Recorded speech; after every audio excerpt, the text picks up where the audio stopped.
Live from Ted Gormley Stadium in New Orleans, Crescent City Sports is proud to bring you Louisiana High School football. Tonight, we got a good Division I select first-round matchup as the Carencro Bears make the trip east from the Acadiana area to take on the St. Augustine Purple Knights. Hi again, everybody. Lenny Van Gilder, pleased to be joined by Wade Kaiser. His second game of the day, my first. So, it's, look, back in the old days, like you used to have doubleheaders all the time on Fridays at Tad Gormley. We had one today, and we've been pleased to bring them both to you. If you weren't with us earlier, it was John Curtis 21, Brother Martin 13 in a 9-5A matchup. Of course, St. Aug from 9-5A, Carencro from that Southwest Louisiana district that always plays some great football, making the trip over here. The Crow Bears 4-6 on the year. The Purple Knights come in at 6-4. Both of these teams were 4-3 in district play. Wade, what do we expect to see this evening? Well, one thing I expect to see is pretty good athleticism on both sides of the field. Carencro has always had a history of having some great athletes, right?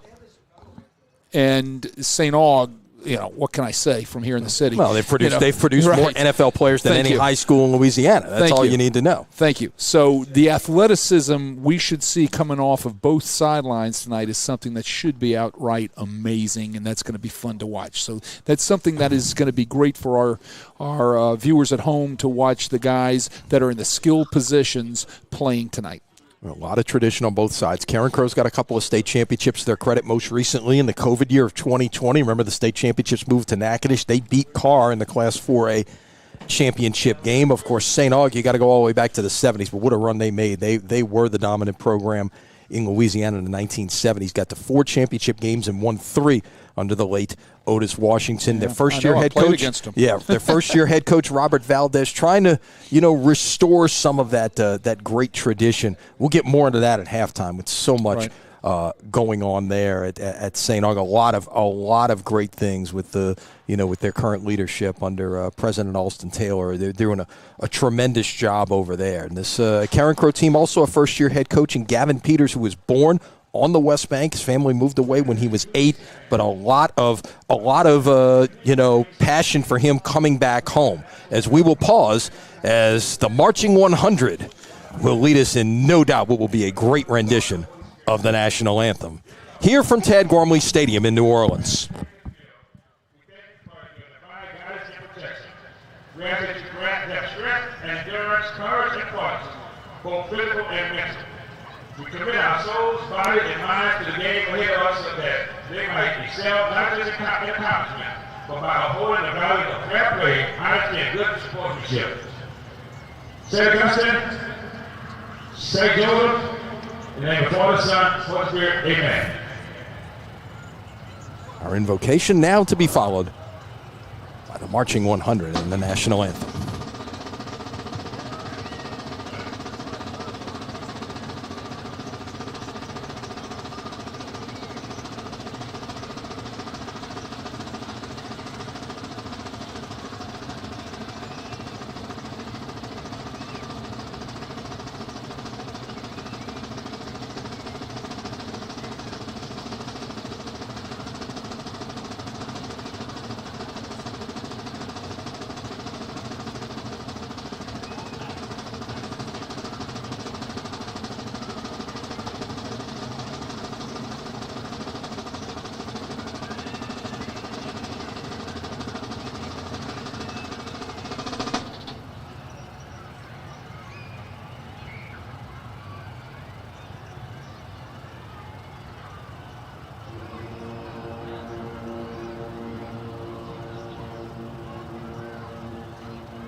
Our national anthem from Ted Gormley Stadium, City Park in New Orleans.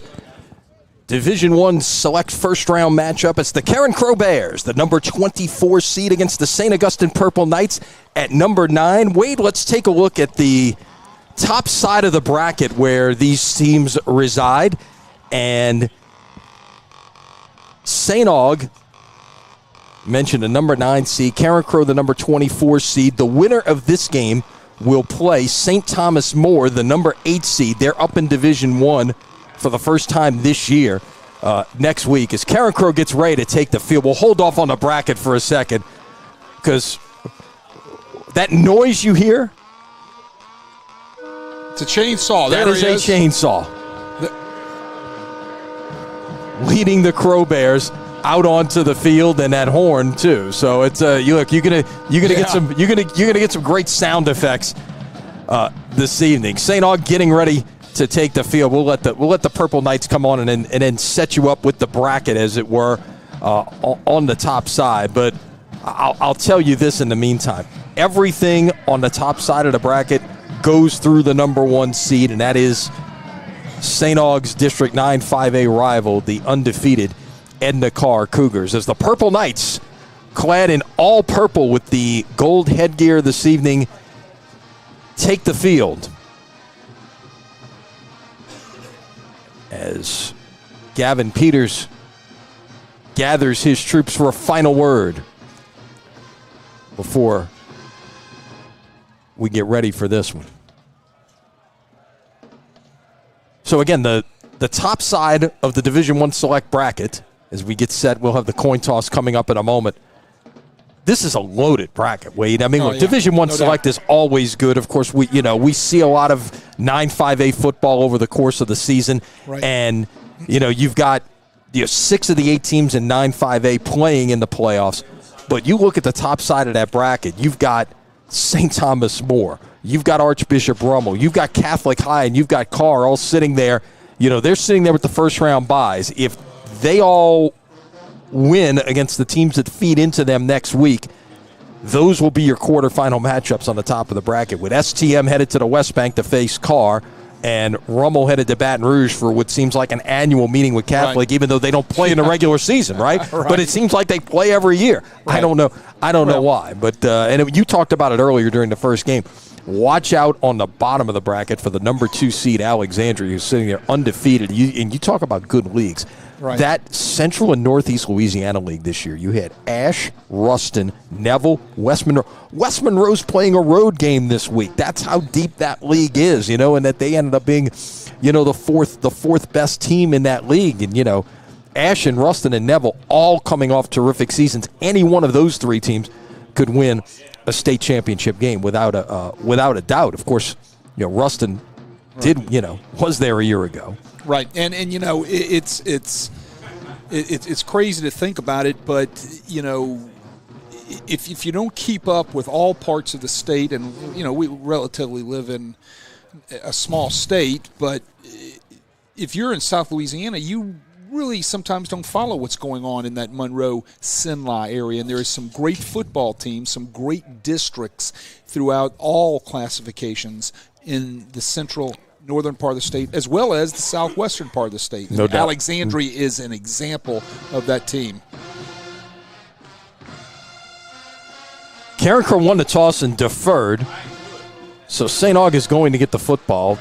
The officials are from the Hammond Association. We may want to let the referee know that no one is in the press box on the other side, and he needs to face this way. It's kind of backwards here at Tad Gormley. The press facilities are on the visiting side. Yeah, I get that. So they're used to facing the home side, I guess. So it's when you're coming in here from a different place, I guess that's what you deal with. Yeah, you're absolutely correct. It's a little bit backwards from that standpoint where the chains are going to be and what is considered home and away here. And so for our viewers, especially from the Lafayette area, that are viewing Tad Gormley Stadium for the first time, one of the oldest stadiums in the state of Louisiana.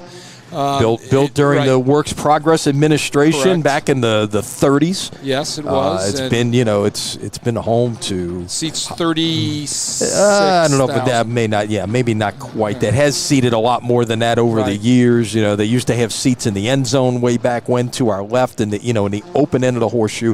An old horseshoe stadium here was the site of the 1992 U.S. Olympic trials. Has hosted many a state championship game before everything went to the Dome in 1981. Sits in the middle of City Park, one of the largest parks in the United States acreage-wise. So, there'll be a test later, folks, so please pay attention. Absolutely. Good to have you with us wherever you may be watching this evening. So we get set for football.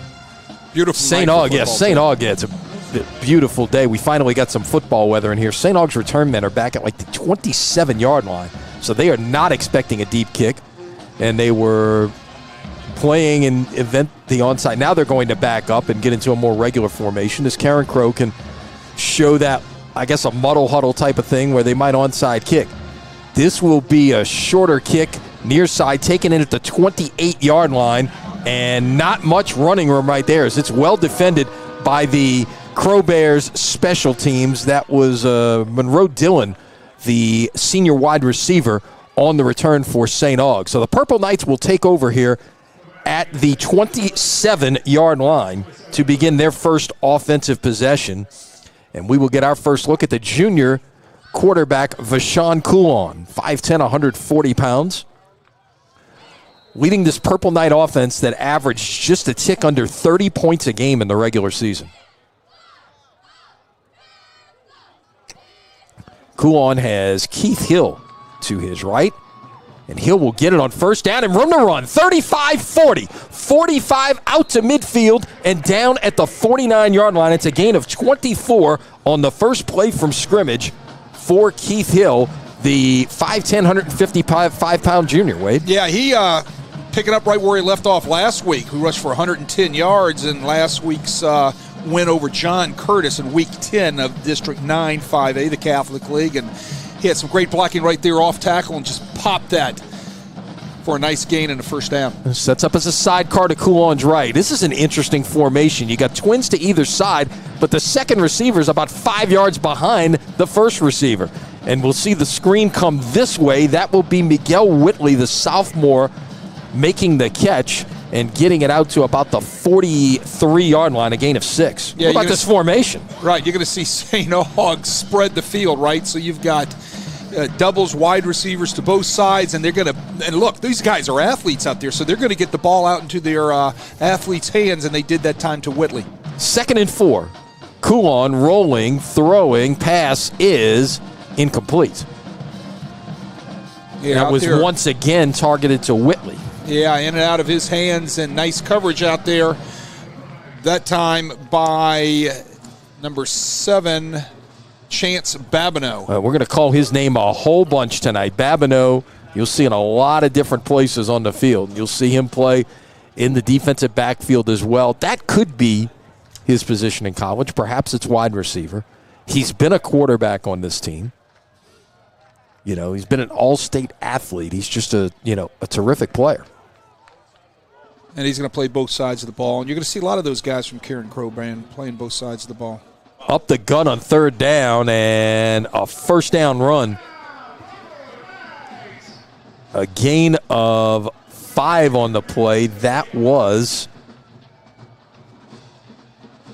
number 9 on the carry that time. That's Patrick Robinson II, the little sophomore, 5'7", 170 pounds.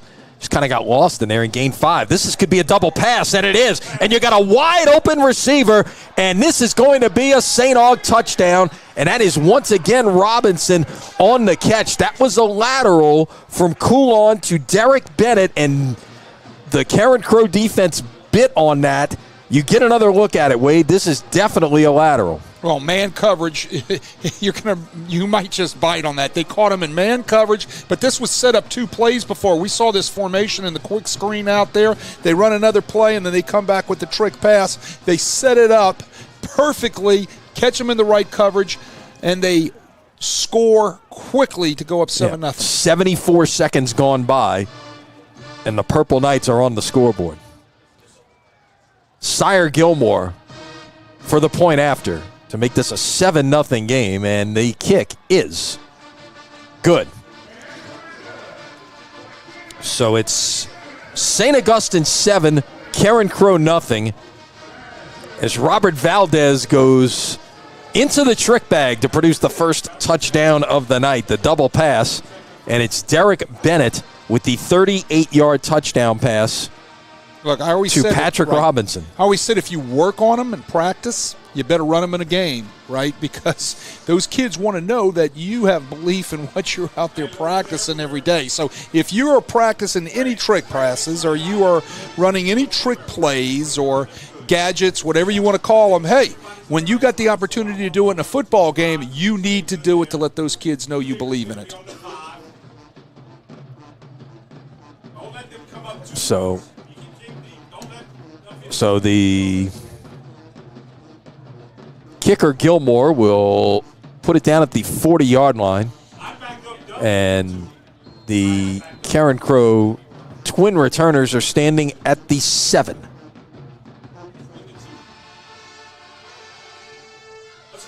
Kicks it deep. It's bobbled.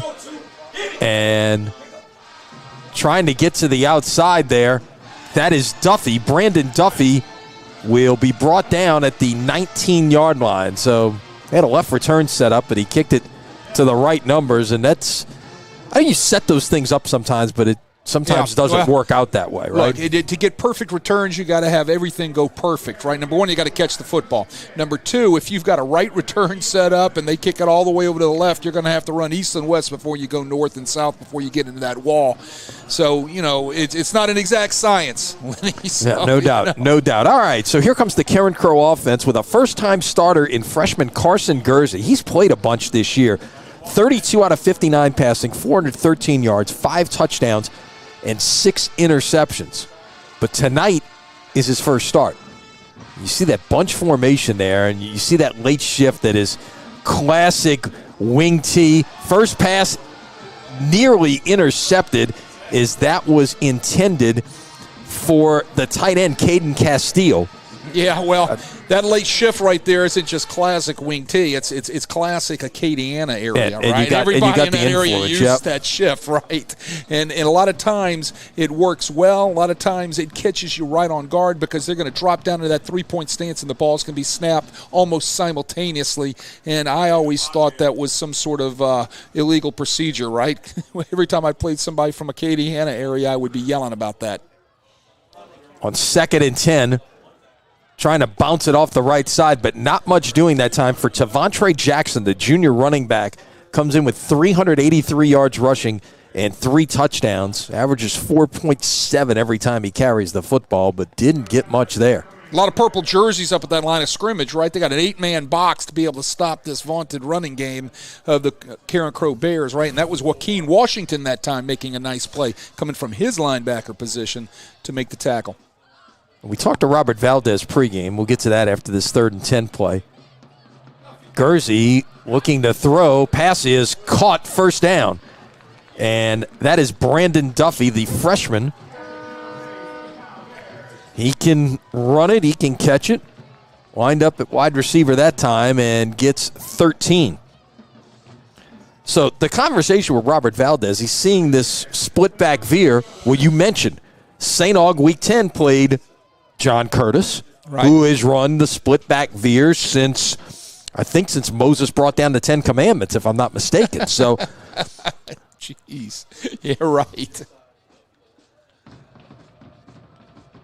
So, had a chance to work on it last week. Really didn't have a chance to he didn't have to make a lot of adjustments. They go right back with the pass play to Duffy there, and that will get about 5. It'll be 2nd down and 5. Yeah, when you got 7 or 8 men in the box, right, that spells throw the ball to anybody. So what do? They're giving Duffy a lot of room out there, a lot of cushion. Duffy runs a nice little stop route at about 7 yards. Ball's delivered on time by the freshman Gursey, and they're in business now with a nice 2nd and medium. 2nd and medium, and now they're going to spread out here with 3 wide receivers.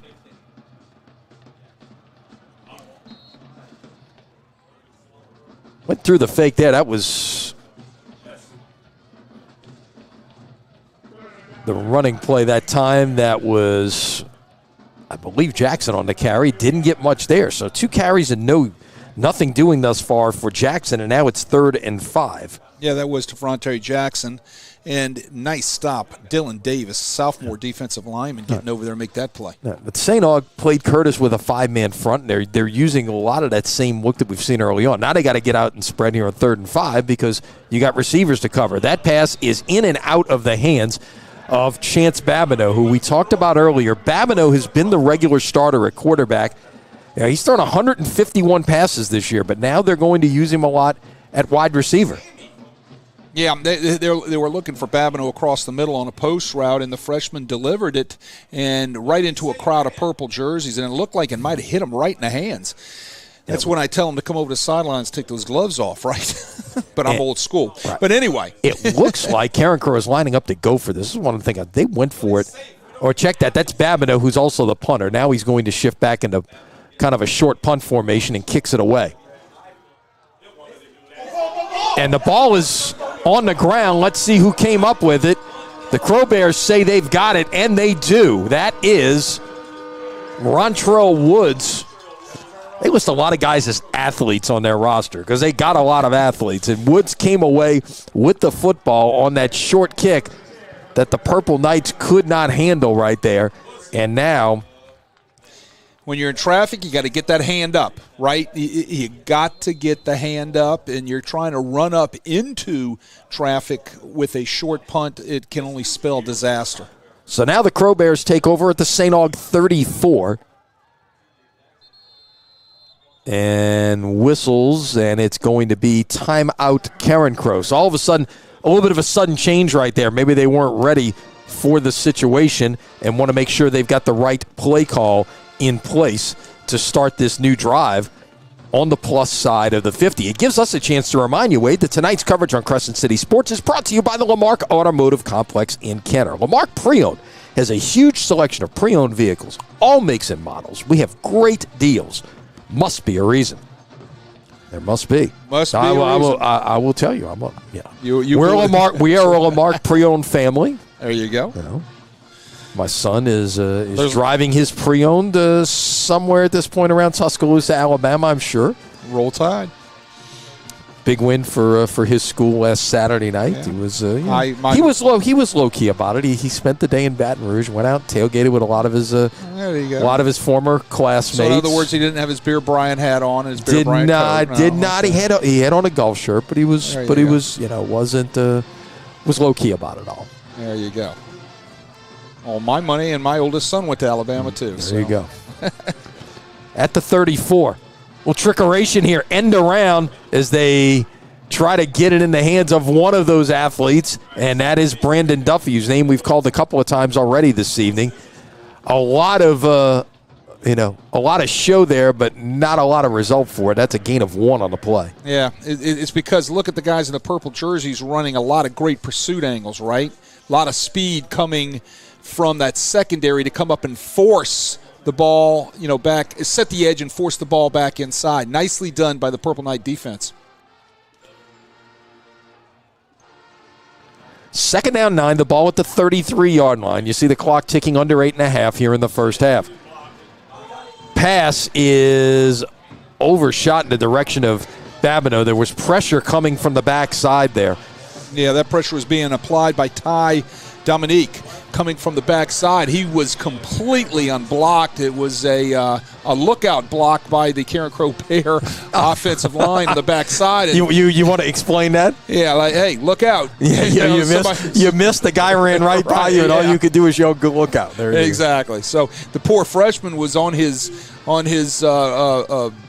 trying to get out of there and save the play, and he was being, targeted by Ty Dominique. 3rd and 9.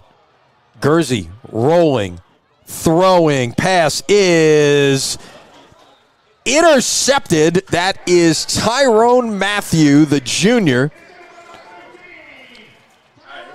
And the Purple Knights are going to take over, but they're going to do it deep in their own end at the 2-yard line. This is a heck of a play by Matthew, Wade. Well, absolutely. Look at him go up and high point the ball. Now, look, tonight, folks, if I accidentally use his name as Tyron Matthew, all right, but the great Tyron Matthew, Honey Badger, played here at St. Aug. I had the opportunity to coach against him for a number of years when he was here, his 4 years, and so if I make a mistake, just bear with me. But that was a great play by Tyron Matthew, going up, high pointing the ball, had the coverage on the intended receiver, coming down inbounds with the pick. So the Purple Knights now backed up here, starting at the 2-yard line. We saw this earlier today. The Curtis got a turnover. Brother Martin was backed up at the 1. You gotta be very careful with the football right here. Give it away on first down and room to run. Keith Hill, 40, 45, 50, dragged down from behind at the Carencro 33-yard line. Let's see, they can actually put it back at the 35-yard line, but that is a gain of 63.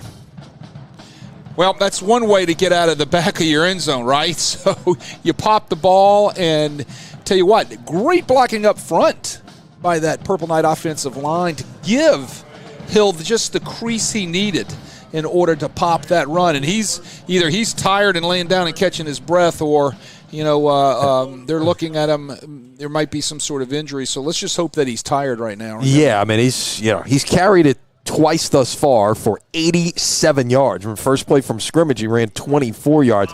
The thing you worry about there is it looked like he might have got it. It wasn't a horse collar, but he got dragged down from behind, and you hope nothing happened. That's the NFL had made a rule on that type of block, the hip tackle, right, where they pull them down, and I think that's something you're going to see that is in the next couple of years come down into the NCAA, and like everything else, it works down into high school football in order to keep running backs and wide receivers and people with the ball safe as they are being tackled, and that might have been what we saw right there as he was pulled down from behind. He's up and moving. That's good. That's a good sign. Just a little bit of a gimp there. You hope he's okay. He's headed towards the bench. They'll look at him a little more. Well, he's on his way to a 100-yard night. Yeah, he's almost there already. Yeah, so he doesn't want to be gimpy, right? Right. 2 carries for 87 yards for Keith Hill, and both times he's put his offense in business on the plus side of the 50. The Purple Knights now at the Carencro 35. Head 2 backs in there. They'll motion one out. It's going to be a quarterback keeper, and I believe that was Jael Noble in there who took that snap. He did. Noble, the freshman, got some packages for him, and he ran it right there for a gain of 8. Yeah, they come in and run a nice little quarterback draw, right? That's quarterback draw all the way, quarterback run all the way with a lead blocker out there with Kamari Navar leading the way, trying to get up to the second level for the freshman. Second down 2 at the 27. Coulon back in there now. We'll take a shot down the field. Pass is incomplete in the direction of Whitley. Yeah, Coulon was throwing it to the outside. Whitley was running a post to the inside. They were not on the same page. So he had a step on his defender. Carencro playing nothing but straight cover 0 or man across the board, and Whitley had his defender beat. Just the ball was not anywhere in the universe to be caught by him.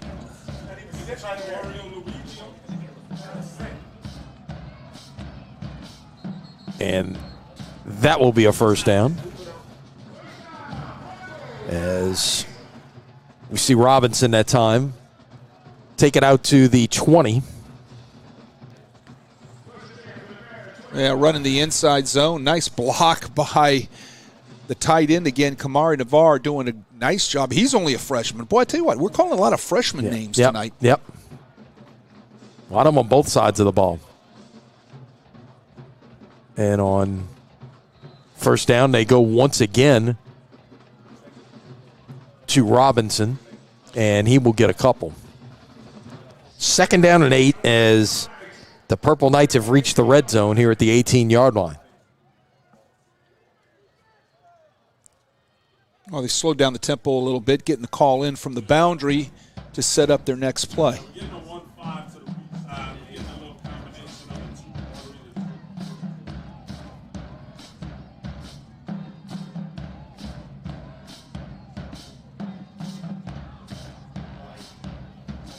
Pass tipped, intercepted. And a big play for Carencro right there, as that was Rontrell Woods. He made the play earlier on the muff punt, I believe, and now comes away with the football here on the interception. What happened here, Wade? They're running bootleg right here. He goes up in the air after it's tipped and catches it. Couldn't get the number of the person that tipped it. I think that might have been number 81, Caden Castile, who did a nice job getting his big paws up and tipping that football up into the air. And the old tip drill happens. Rontrell Wood comes down with an interception. So Carencro takes over at the 11-yard line. 6 minutes in, we've already had 3 turnovers in this game. The muff punt, now a pair of interceptions on the last 2 drives.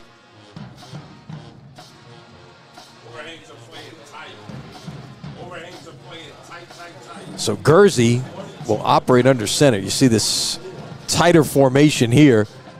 He's in trouble. Has to throw. Pass is incomplete. And some strong coverage there from Joaquin Washington.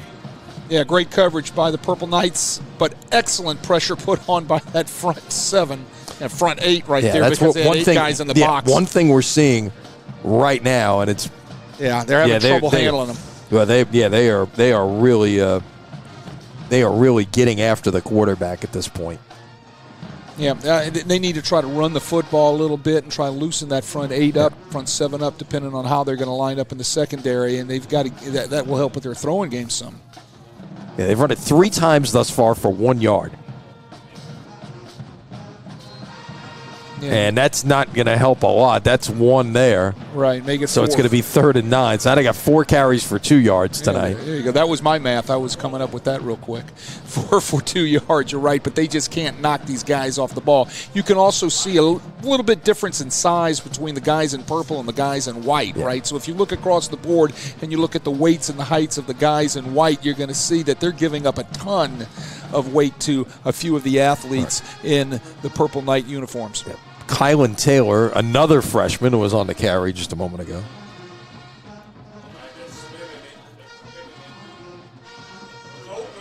Look one way. Now they run the screen, and it's intercepted. And it's a pick 6 for Dominique McGill. The defensive end senior takes it in, and the Purple Knights lead at 13-0. Well, hello, right? I mean, right into his hands. Look at him. He's taking a victory lap right through the cheerleaders. Right? He's going to wave hi to the band. He's going to wave hi to mom and dad, and he's got that on video for the rest of his life. Everybody watch. They're trying to set up a screen to the Carencro left side. Freshman looks right at it. Yeah, freshman looks right at it and delivers it right into Dominique McGill's hands. Wrong jersey. Make sure you got 11 out there, and it will be Gilmore on to make this 14-0, just 7 minutes in. So one thing we did not expect to see, perhaps, was this many mistakes early on. We've already seen 4 turnovers in this football game, Wade, 7 minutes in. Looks like they had a penalty, and they're going to enforce it on the kickoff against St. Aug. Okay. Maybe some sort of excessive celebration or something. Didn't quite get the signal from the official. It's a personal foul, maybe.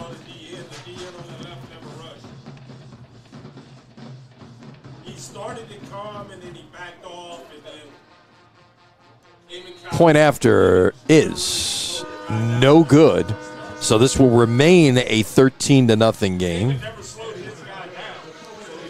And there's a replay again. Let's see. I don't know if we're going to get another one or not. No, but it's right. but again, what we're seeing thus far is you get another look at the touchdown here. Yeah, just right in his breadbasket. Give him 9 yards on the return. Yeah, he was looking to dump the screen to Devontae Jackson. Right. And they had dropped a lineman in coverage, I believe. I don't think they expected to see that right there. Well, he sniffed something out. Well, and it's one of those things, again, remember, this is a freshman quarterback. He's thrown a lot of passes this year, but those are the types of things you can do to a young quarterback. You can show him some new looks. You can show him some different things out there. So let's see where we put it down. It was a 15-yard penalty. So it might have been a celebration situation or some kind of unsportsmanlike conduct. So now St. Aug's going to kick this off from the 25-yard line, and Carencro may be in a position to get some good field position out of this. Right, and they need something good to happen. They've got to establish some sort of run game to help the passing game. That will help the freshman. If the freshman can turn around and hand the ball off to a running back that can get something going for them, that's going to give him some confidence in what's going on with the whole offense when you're leading that unit out on the field. Gilmore kicks it away, and this is going to be very short, and Carencro is going to have great field position out near midfield.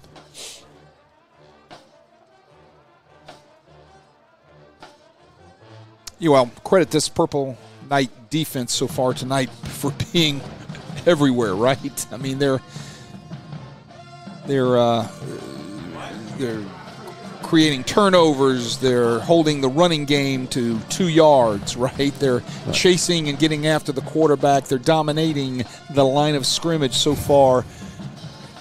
This is already Carencro's fourth offensive possession. It's been a little crazy. Of course, they had the muff punt, so they picked up an extra possession there. And then, of course, St. Aug never got the ball back on offense because of the pick six. So St. Aug has had it just twice thus far, and this is Carencro's fourth possession. And they'll start at midfield.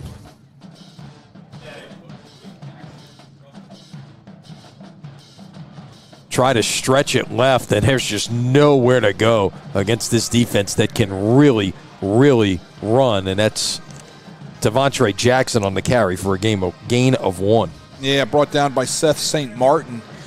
When you're trying to stretch, okay, you better be able to get to the edge to outflank your opponent, right? They can't get out there to the edge. Why? Because the edge was set nicely by Warren Roberts, which forces the running back to have to get vertical right away, and in comes flying Seth St. Martin. 4 receivers in the pattern here. Pass is batted and intercepted, and it's going to be another pick six. Oh, my goodness. Warren Roberts Jr. We'll have to get another look at this one, Wade, because the ball just got batted when it got thrown, and Roberts was Johnny on the spot and picked it up and took it back for another defensive touchdown for St. Aug. Again, pressure from the Purple Knights. Watch the replay. Here comes the pressure. Ball That's is it. batted. Oh, wow. How about that? Batted by Dominique McGill right into the hands of Warren Roberts, who takes it to the house and celebrates. There you go. Nice celebration dance there. That is 2 touchdowns in 60 seconds for St. Aug, and neither one on offense. This to make it a 20-0 game. Well, the most rested people right now in the stadium is the St. Aug offense. They've been sitting there for a while. That kick is no good as well. So it's 19-0 with 3:59 to play here in the first quarter. Well, bang, bang. You got to settle your freshman down a little bit. You got to do something to get his focus back on what needs to be done. Here's the thing. Consider this stat, Wade. If he started out 2 for 6, right? 3 of his last 4 passes have been intercepted. Correct. So what do you do? Turn around and hand the ball off to somebody right now. Yeah, you got to settle it down a little bit. And yes. Again, this is his first start. He's played a lot, but this was his first start, and one of the things right. Gavin Peters said is just, there's a lot of reasons for it, but one of them is trying to get the 11 best on the field. And if putting Guernsey at quarterback and then putting Babineau at receiver makes your team better, then you try to do that. And look, he's been spot played all year. So I asked the question to him, will the freshman have deer in the headlights, eyes, right? And he said no, he should be fine, and because he's been in 5A games before this season. Oh, no doubt. And then but I will say this, there's 5A games, and then there's 5A games, Well, right? and look, Carencro has played a brutal schedule this year. Their non-district schedule was St. Thomas More, Lafayette Christian, and Zachary. Right. And then you went through the gauntlet of the 5A league in Southwest Louisiana, which is not unlike what you face in the Catholic League, like St. Aug did, as that return will come out to the 38-yard line. And that's where Carencro will start what is now their 5th offensive possession. And if you do the math here, they've had a punt, which was muffed, and they got the ball back, and then they've had 3 interceptions. That is their drive chart thus far. You know, and the thing is where was the young man put in to these games, right? And a lot of it depends on what type of experience he had coming in, and we haven't had that, haven't had that opportunity to see that film. On first down, best run of the night thus far for Carencro, and that's Kylan Taylor, who will get about 4 on first down. Yeah. You gotta find a way to just open things up a little bit and give put yourself on schedule and kind of make this defense have to realize, okay, wait, if you can run the ball a little bit, then we've got an unsportsmanlike conduct, I guess, against St. Aug, so it's going to be a first down. Yeah, they're going to walk that off, so they're going to add some yardage and tack that on to the run by Kylan Taylor. But you're right, they've got to open up, and they've got to use some of this running game to take the pressure off the freshman. So now Carencro moves to the St. Aug side of the 50 at the 44-yard line. Look, there's a long way to go in this game, and this is a Carencro offense that averaged 22.4 points and 313 yards a game this year. So they can do some things offensively. Yeah, they've rushed for 174 yards average per game, thrown for 139 per game. So, yeah, that they can. So they just got to, they're very balanced. But right now they've got to do something just to get some of the good vibes going inside that offensive unit. So it's a gain of a couple. You see that shifting that we talked about there. That is, you go, like you mentioned, that the Ted Davidson Acadiana teams have done that for years. That went back before Ted Davidson. Right. That went all the way back to, I can't think of the coach's name there now, but that's been around in that whole Acadiana for a long time. All those teams do it down there. And one of the things that Gavin Peters has tried to do is that's a good-looking run there on second down, that quick hitter, and they'll push it forward all the way to the 34. And get a first down. A little bit different what they're doing there, Lenny. They're running more of two-back, split-back veer there. Yep. Gain of 8 that time for Jackson. But it's almost like he wants to be part veer and part spread. It's a hybrid of, and taking elements from both of those games and trying to make what is in essence a unique offense out there. And they'll try the right side and not much doing there. That was a little bit slower developing as opposed to some of those other plays that went a little quicker. Yeah, power sweep. Ty Dominique decides to step in there and put an end to that, right? Boy, 6'3", 240-pound, quick as a cat. He's a junior. I'm sure he will have a calling card from, if he hasn't already, had a bunch of calling cards from many universities around our nation.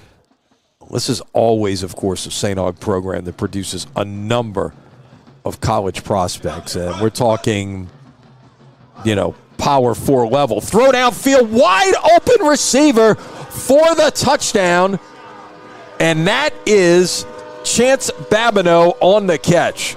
He knows how to get the ball in the end zone, and he gets Carencro on the board with 1:34 to play here in the first quarter. 33 yards on the touchdown passes. He just got behind the St. Aug secondary here. Yeah, well, he left man coverage and got on top of the man coverage on waggle. That was, you want to talk old-time wing tee? There you go. Flow goes one way, boot goes the other, and that's called waggle pass. And Chance Babineau got on top of the defender and was wide open with a nice throw from the freshman Guernsey to score their first points of the night. Babineau now the holder as they line up swinging gate and then shift back into an extra point formation.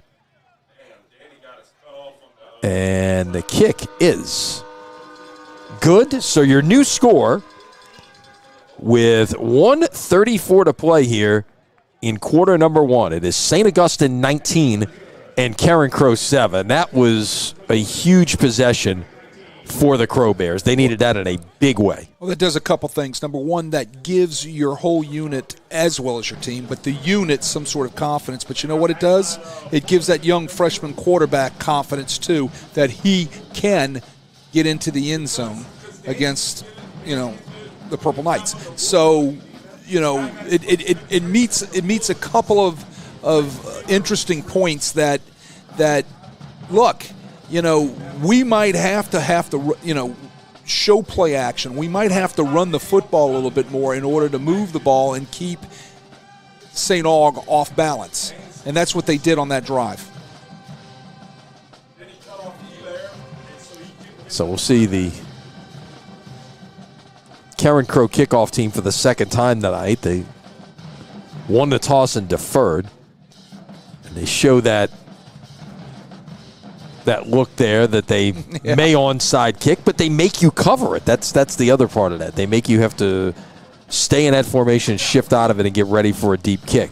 This will be a pooch kick, near side, taken in at the 26-yard line, now turned upfield, room to run, and going down the near sideline and finally dragged out of bounds. That was Monroe Dillon. We saw in the opening kickoff, and he may be injured on the sideline there as they were waving over the St. Aug staff to come across as Dillon was run out of bounds at about the 40-yard line. Yeah, he was slung down. Another replay, and I don't know if he hit his head down there or if he got tangled up somehow with all the guys on the sideline. Really couldn't tell. You could see him hit that crease, right, and then he's off to the races. And he is wrapped up and just slung down. Block he got all year right there. It's the best block he made all year. I'm pushing it. So they will take a look at Dillon here on the near side and the Carencro bench. The football will be placed at the 42-yard line. Another look to see if we see anything there. Hard to really tell. Again, that the players and the tent there, you really couldn't see a lot, and they're going to help Dillon across the field here, and you hope his right leg is real okay. ginger.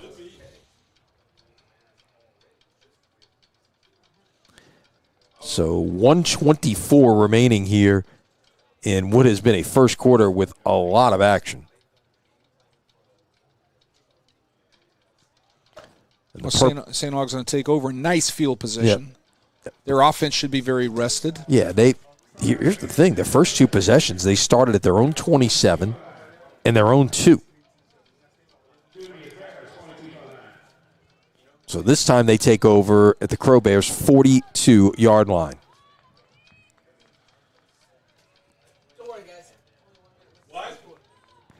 And you get the other quarterback in once again.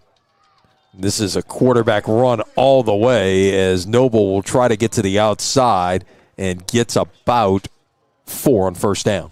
Yeah, he beats everybody out to the edge, quarterback sweep. Snap him the ball, run outside as fast as you can. Everybody reach blocks up front.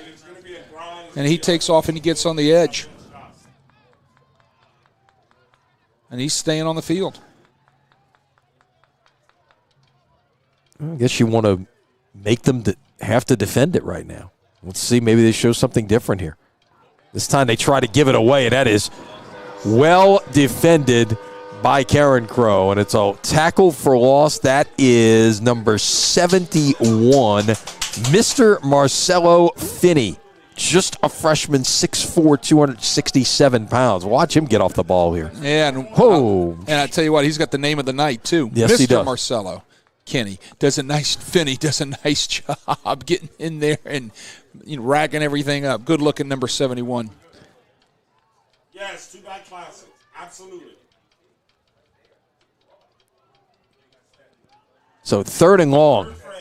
Coulon, back to pass, looking for a receiver. Now he's going to put it down and go flag down behind him. He's going to step out of bounds at the 35-yard line. It would be 4th and 3, but I have to believe this is coming back for holding. The that's in the area where you're going to get it. Right? The yellow tissue is laying down at the 48-yard line. So do you take this right here, Wade, and back them up into 3rd and 19? I guess you do, as opposed to playing 4th and 3. Well, yeah, you're going to if that's going to be your option, absolutely. Let's see if we can see a hold. I didn't see it. No, it came from behind the play, it appeared. So 3rd down, 19 now. The ball at the St. Aug 49-yard line. Inside a minute here in the first quarter. Which is move slowly to what may be the understatement of the night. A lot of changes of possession. We've already seen 2 defensive touchdowns in this game. Numerous penalties.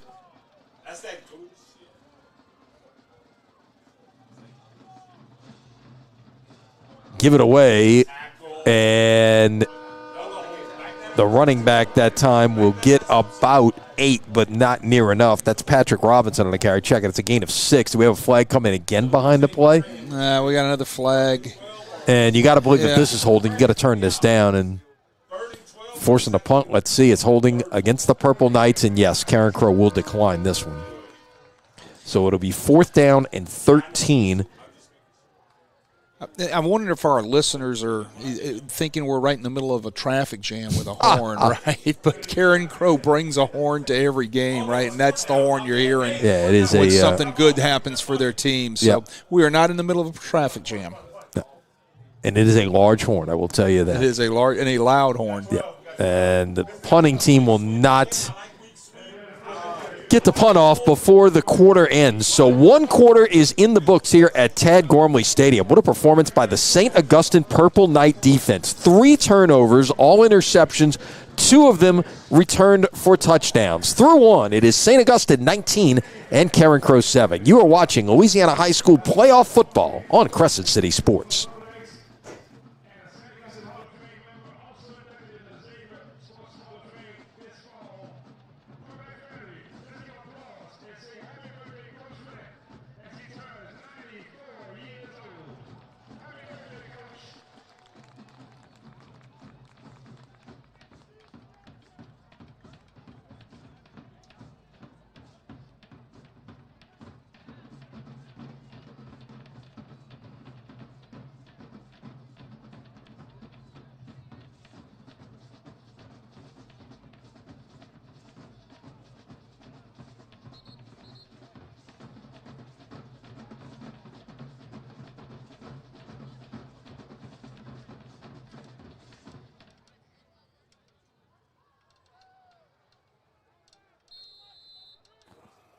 We get set for quarter number 2 here from Tad Gormley Stadium.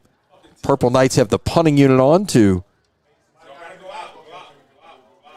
start. They shift a couple of players into formation out wide and get that one away, and it's going to roll to a halt inside the 5-yard line. A nice roll that time, a friendly roll for the Purple Knights, and Carencro is going to be backed up in the shadow of its goalpost after that 42-yard punt by Miguel Whitley. Yeah. It was a nice punt. You got to do something to try to get up there and catch that football to try to keep it from rolling. You got a thing called a 10-yard rule. You put your heels at the 10 yards, and if it's over your head, you let it go, and if it's in front of that, you got to try to catch the thing so it doesn't roll down inside the 5-yard line. There's a lot of games going on around the state tonight. We will catch you up on some of the scores at halftime. Of course, we encourage you to visit the scoreboard at CrescentCitySports.com. Our scoreboard is always brought to you by the All-State Sugar Bowl. And they did not get the playoff here, Wade. This is going to be a delay of game. You're already backed up to the 3-yard line. Now you're backed up inside your 2. Yeah, you can't have that. That's... it's not. I mean, you're week 11, right? I mean, you got to have your communication taken care of, and your personnel groupings, et cetera, have got to be on the field. Doesn't seem like much, except you're going another yard back towards your end zone. That's not good.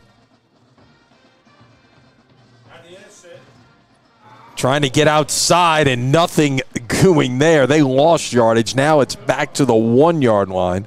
Yeah, he's met in the teeth by Joaquin Washington. Does a nice job. Yeah. I tell you what, I'm impressed with number 11, Joaquin Washington, a 5'10", 225-pound linebacker. He runs well. He strikes well.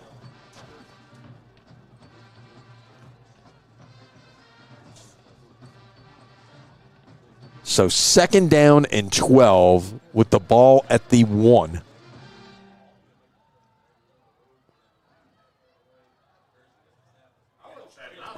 Was that a quarterback sneak? First down. Or was that just, no, that was a quick handoff. I thought it was so quickly that it happened. Yeah. I thought the quarterback kept it himself, but that's right. that's the beauty of some of the things you can do with the split back veers. Watch how quickly the ball goes to Jackson. Yeah. You didn't even see the handoff happen. Hard dive right there off the split back veer. Nicely done. Picking his way through there was Tavontre Jackson. Made a little nice jump cut to his right to find room to get out of the shadow of his own end zone. Gain of 13.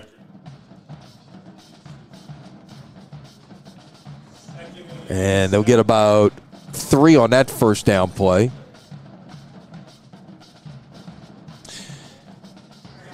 So I guess we're seeing some things evolve here a little bit, Wade, in terms of what what the Crow Bears are looking to do offensively, seeing what works the best right now. Look, running right at them, hitting them quick with the split back veer and developing some sort of inside the tackle run seems to be working well for them. And then they've been running this right here, which is power sweep. And really not having much success with it either. The stuff that we've seen has been quick and has been inside, although you've got to try to stretch the defense a little bit as well. You can't just do that. Right. The deal is they can't hold a block long enough to run these longer developing power plays and things of that nature. You've got to be able to get some sort of pin and pull or some sort of knock off the ball in order to run that. And they can't block the guys in purple, right? And by the way, that was Dominique McGill on the tackle. How many times have we called his name tonight? He's having a stellar night, right? Yeah, well, he's got a pick six. He's got a batted. This is a St. Augustine timeout with 9:06 remaining in the first half. So he's got a batted ball that turned into a pick six. He's got his own pick six, and he's probably not the first time he's made a tackle here this evening. Yeah, you're right. But the thing is, getting back to what's working and what's not working, by running quickly right at him downhill, you don't have to hold those blocks too long, Lenny, right? Especially with the veer. If it's a true read veer, then you're actually not blocking one person, you're actually reading one. If it's just base hard dive off the veer, all you do is hold them and get your body on them for a second because that running back is hitting the hole that fast and downhill. So you don't have to be very big and physical and knock people off the ball. Hey, look, if you're big and physical and can still run that type of stuff, that's awesome. But Carencro's offensive line is giving up a lot of weight here, a lot of size. I like the downhill run, hitting them quick, not having to hold blocks. So 3rd down and 6, the ball at the 18-yard line. Pass is overthrown in the direction of Babineau. Look. You get the ball in that guy's hands if you got the chance to do it. They went that way and unfortunately could not get it in his hands. So Carencro gets 1 first down, gets its way out of the shadow of its goalpost, and now will send on Babineau to punt. And the thing you've got to watch, of course, Babineau is also a quarterback. He can do a lot of things. So if he lines up in that short snap, you don't know if they're going for it or they're actually going to punt. He's just kind of eased back into formation here, and it looks like they just take that short snap, and they're going to make you respect that. Well, look, that's a weapon. Let's see what the call is here. Did it hit a St. Aug player before it was covered? No, they're going to say it is Purple Night Football. They're going to talk about it. Or they're going to talk about this. They're going to talk about it. The Carencro coaches thought it made contact with a St. Aug player. It might have made, I'm trying to see there. It might have made contact. Nope, they're going to give it to Carencro.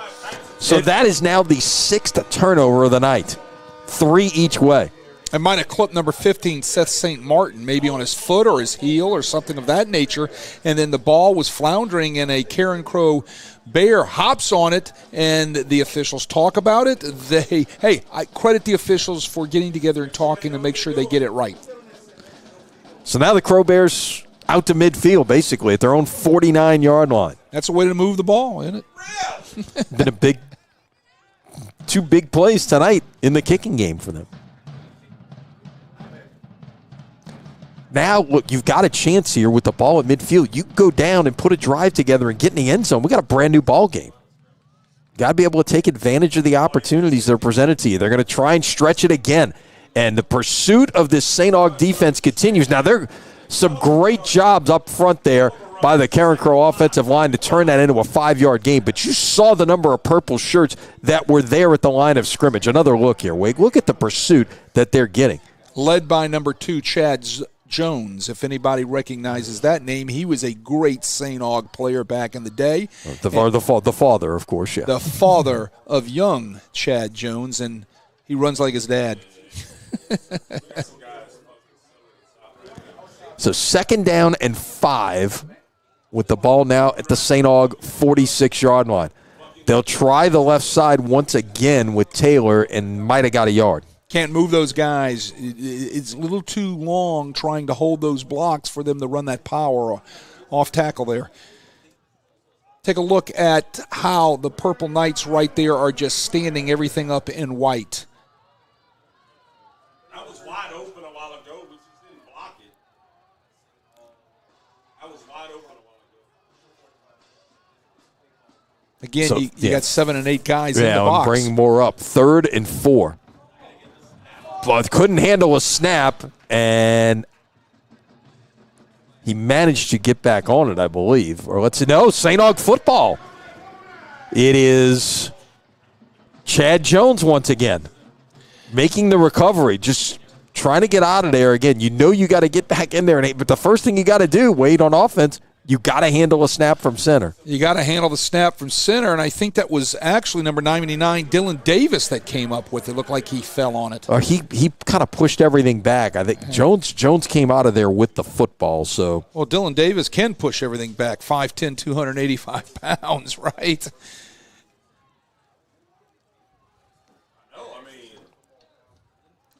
So St. Aug takes over near midfield here.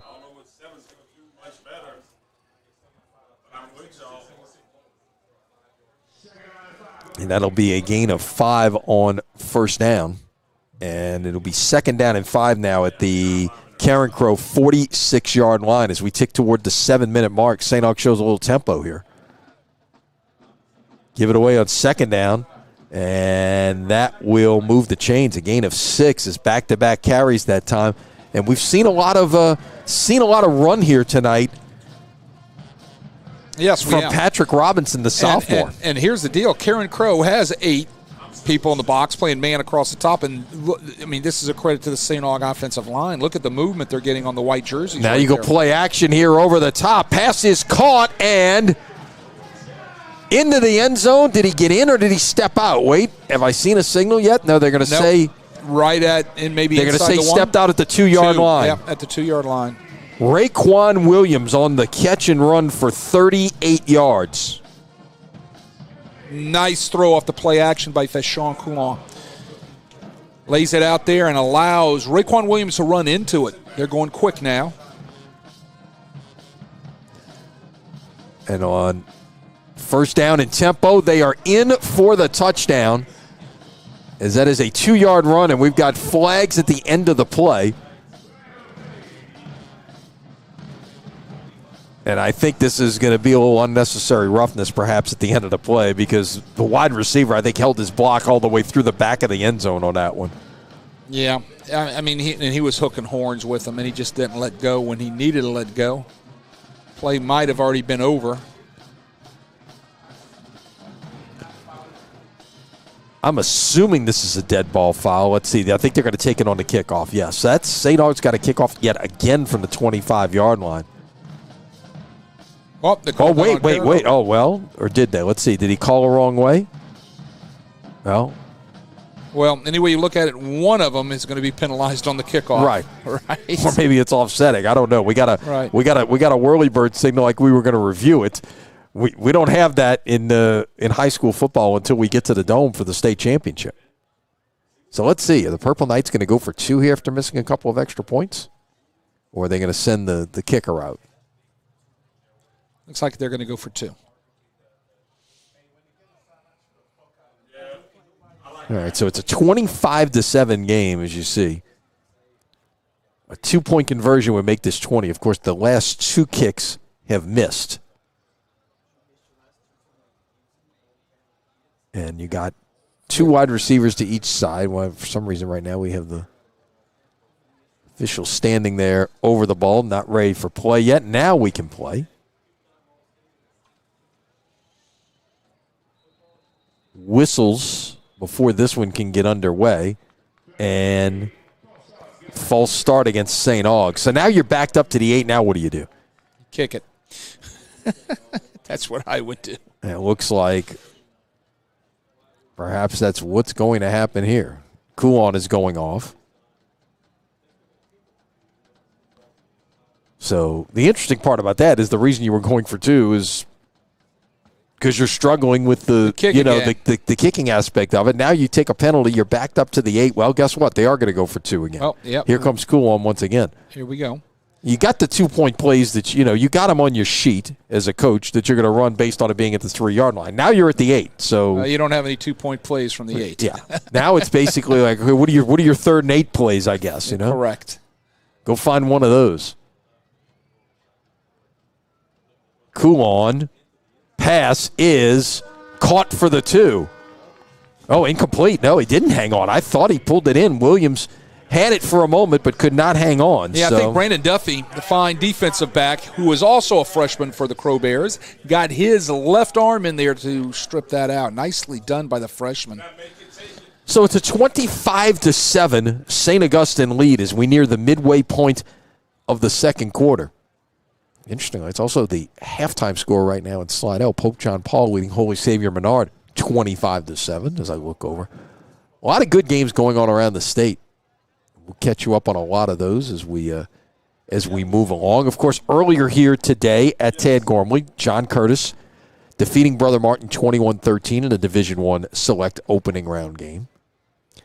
Halftime at the Shrine on Airline, Jesuit leads Lafayette High 38-0. Second quarter up in Shreveport, Byrd leads Woodlawn 10-0. You're talking about Jesuit. I think they're playing their best ball right now here at the end of the season. They've developed some sort of running game. They're doing a nice job in their throwing game, and they have played defense well all year. They could be a sleeper in that Division I select bracket. Yeah, it's going to be interesting to me to see next week. Of course, on the select side, the top 8 all get buys. So you've got a team with a bye at home against a team who had to play the week before. This kick will be fielded at the 27-yard line. Trying to get to the edge near side. Not much running room as the pursuit gets there for the Purple Knights. And ends this return at about the 38-yard line. So that's where Carencro will start this possession with 6:18 to play. Good job of pursuit right there by St. Aug. Yeah, great coverage by the coverage team, as you said, Lenny. They're pursuing well. They're using the boundary as the 12th man, right? And that's the sign of good coverage teams. So the point of all of that is you got teams that are higher seed, they're at home, having rested, playing a team who's played or had to play the week before. Yep, and the secret is you're getting guys well too. If you've had some bumps and bruises. On first down, they'll go with that quick play to Taylor for a gain of 2 to the 40. That seems about the only thing that they are able to hang their hat on is the quick, hard dive here. You'll see it, base, quick, hard dive right there.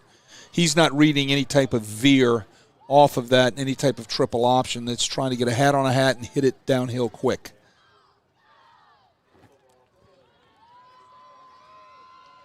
They keep trying to run that weak side sweep right there, getting guards out in front. It's just taking too long to develop, and you're seeing it, every purple jersey that's on the field just beelining over there and making that tackle.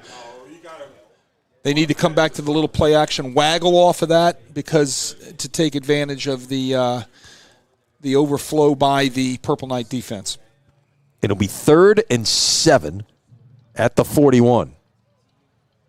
We tick towards 5 minutes to play here in the second quarter.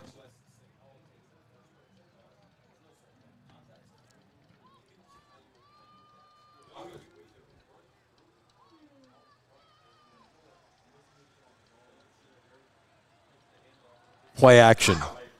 Pass. Caught and dropped. That was a first down.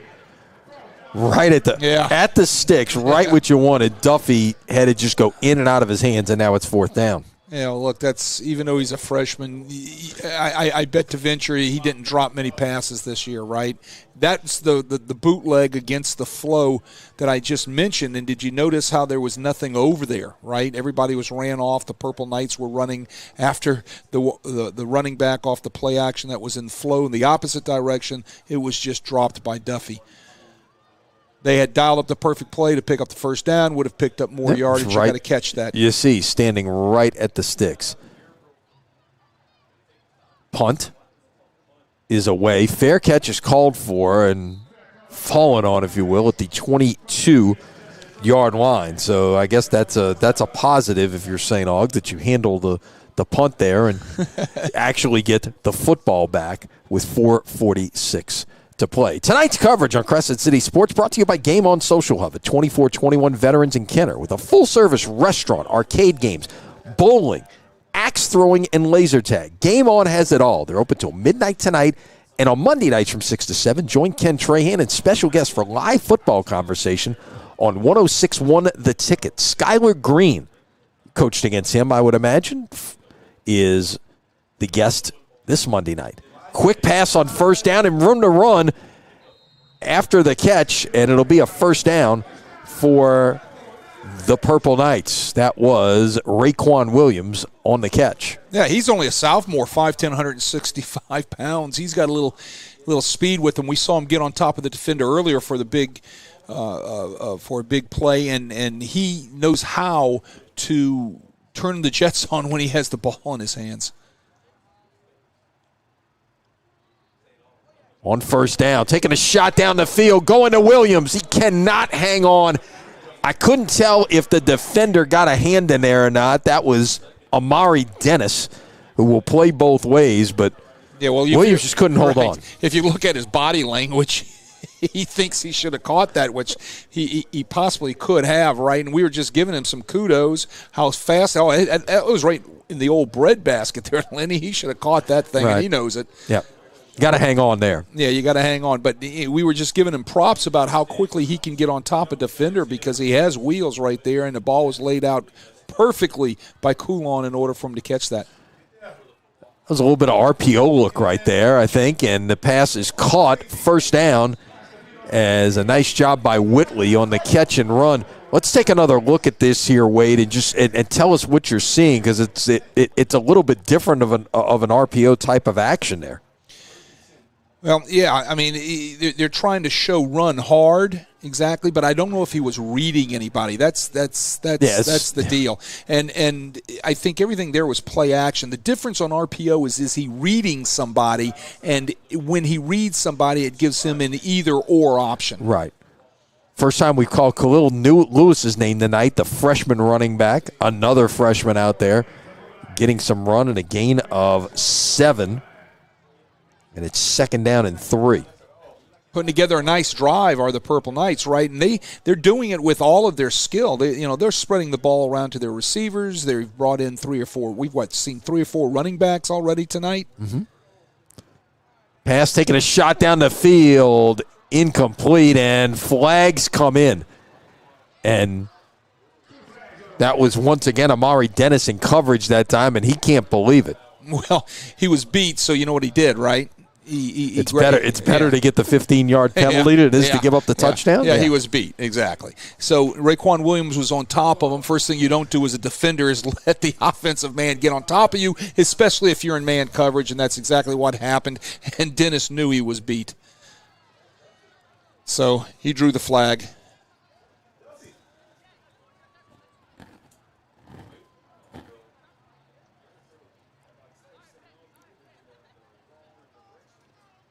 He might have called this offensive. Let's see. No, it's a hold. Oh, There wow. it is. Oh, just a hold. Okay. And they had a lineman An eligible downfield. man downfield, so we That's got why. penalties both Okay. ways. So we're sitting here watching St. Aug back up, right? And we knew we had the interference or the hold, right? They called defensive holding instead of interference, but apparently we did not see a purple jersey downfield. They'll usually give you about a yard to a yard and a half past the line of scrimmage, and then if you just keep drifting, they're going to lay the flag down. Try to go inside that time, and a couple of yards on the carry, but that's all we needed for a first down. I mean, I'm sitting here watching this, and I think St. Aug can have their way with the Carencro defensive front running the football, right? But they're spreading things around, they're stretching the field, vertical throws and things of that nature. But it looks like they can pick up 5 yards whenever they want to running the football. Mm-hmm. They got a drop pass there. That was number 14, LeJean Moore. You know, they got a lot of receivers in that receiving room, and all of them are skilled. No doubt. That's the thing. It's got to be hard to Get them playing time. spread the. Well, Right. just there's only so many plays. There's only there's one football, right? Yeah, That's the old saying. Yeah. Here's a pass for you. Here's a pass for you. Here's a pass for you. 4 receivers in. Fake the handoff. Pass is caught for about a gain of 5, but it was well defended right there, as that was Vershawn Sims, the sophomore, on the catch, and it'll be 3rd and 5. Yeah, Rontrell Woods came up and laid the woods. Right? Watch, bang, whack. Nice tackle, nice form tackle, drive through with your shoulder. Did you like my play on words there? And there you go. There you go, man. Well done. Well played. There you go.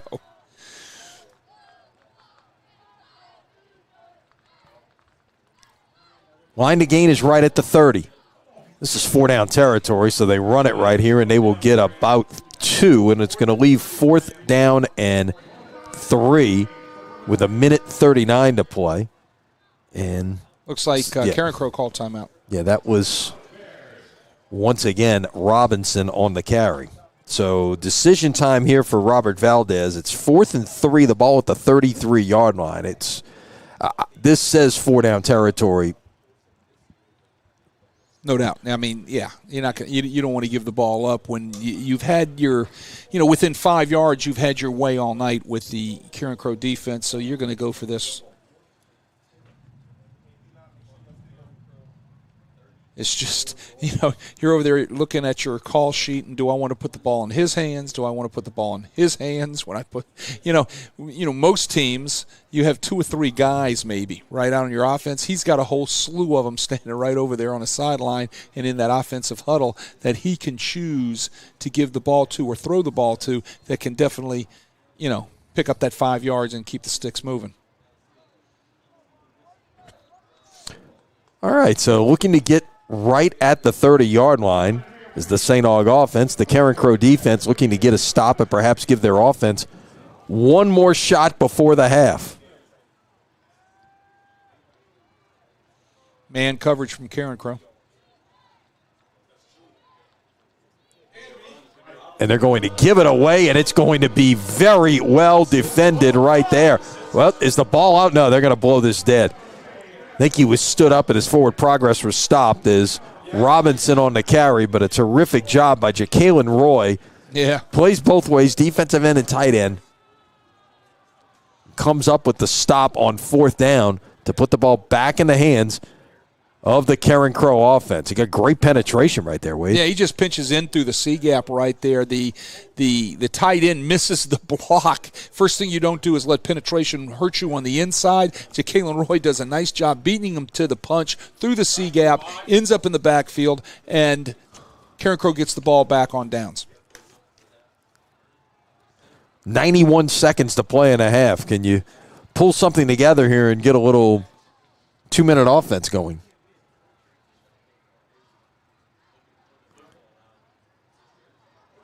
And will put it down and try to run. He's got to put that ball away. He's going to put it in the left hand smartly, get it away from the defense, and run out of bounds at the 41-yard line. That was a good heads-up play by the freshman right there. Yeah, with nothing open, what does he do? He tucks it and takes off. But I tell you what, he felt heat-seeking missiles coming in on him real fast, right? Yep. And he couldn't deploy anything to get away from him. Watch, he better put that football away, because he feels the heat from number 2, Warren Roberts, coming up right behind him. Number 98, Dylan Davis, coming up.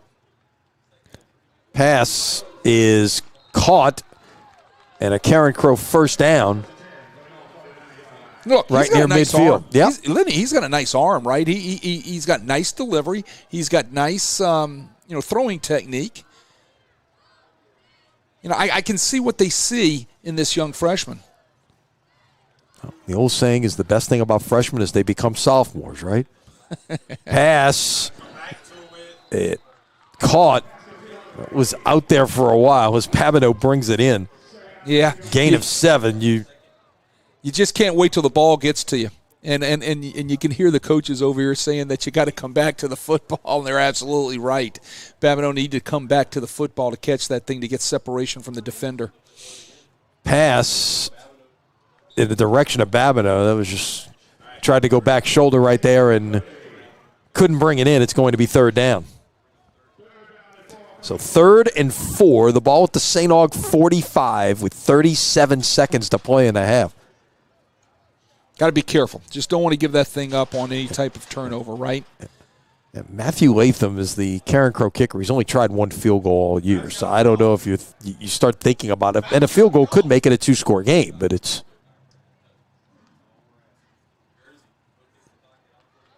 roll the pocket. Is he going to put it down and run? He will. Can he get to the sticks? Let's see the mark. Boy, that's close, Wade. Yeah. I think they marked him short of the line to gain at the 43-yard line. Yeah, it looks like he's going to be about a yard short right there. He just didn't get to the particular point he needed to be, and that's a freshman mistake. But, of course, they're going to go for it on 4th down. Yeah, you would think so at this point. So, yeah, try to run some more clock. Get inside, get in there, and kind of regroup. Look at what's been working for you, what hasn't been working for you, trash what hasn't been working for you, and let's start running the things that have been working for our offense. 4th and 2. Oh, the pressure is coming. Gets out of there. Can he get rid of the football? He does. Pass is caught. First down. What a great play right there as the freshman Guernsey handles the pressure, gets it off, finds a receiver, Jackson, for the first down at the 36-yard line, a gain of 7. Well, that was a freshman making a freshman look like a freshman, right? That was Darren Coates from the St. Aug Purple Knights that missed that sack in the backfield. He's a freshman. He's going to be a good football player as he matures. 19 seconds. Taking a shot down the field. Pass is incomplete. It was intended for Babineau. And another 7 was right there in coverage, Frederick Lewis. Yeah, Frederick Lewis was on the spot covering number 7, Chance Babineau, as you said. And, really didn't have an opportunity, either one of them, to go up and get that ball. The ball was kind of aired out there. So 12 seconds left in the half. You got time for at least 2 plays here. Ball at the 36. Going to set up the screen pass. This is well designed, but it is a big-time tackle made. But Carencro can use a timeout here, and they will with 3 seconds to play. Yeah, take a shot at the end zone. Absolutely. Love the timeout call. Love the screen, middle screen to the tight end. Nicely executed. You're getting that type of rush from that defensive line. What do you do to slow them down? There's a couple things that you can do. First, run screens, right? Screens will slow them down. The second thing you can do is move the pocket, get it out of the way, and make them have to chase you farther in order to get pressure on you, right? But executed well was the screen by Carencro. So I guess you just got to take a shot at the end zone right here, right? That's no all doubt. about the only thing you can do. Yep. Hey, go deep. Ball's at the 29-yard line. Throw it deep, right? You work on this. Mary. Yeah, you work on this once a week. Yeah, usually you work on this. maybe on a Wednesday afternoon before you leave the practice field, and maybe touch again on it on pregame day. So there are 3 receivers going to be to the bottom of your screen, 1 to the top.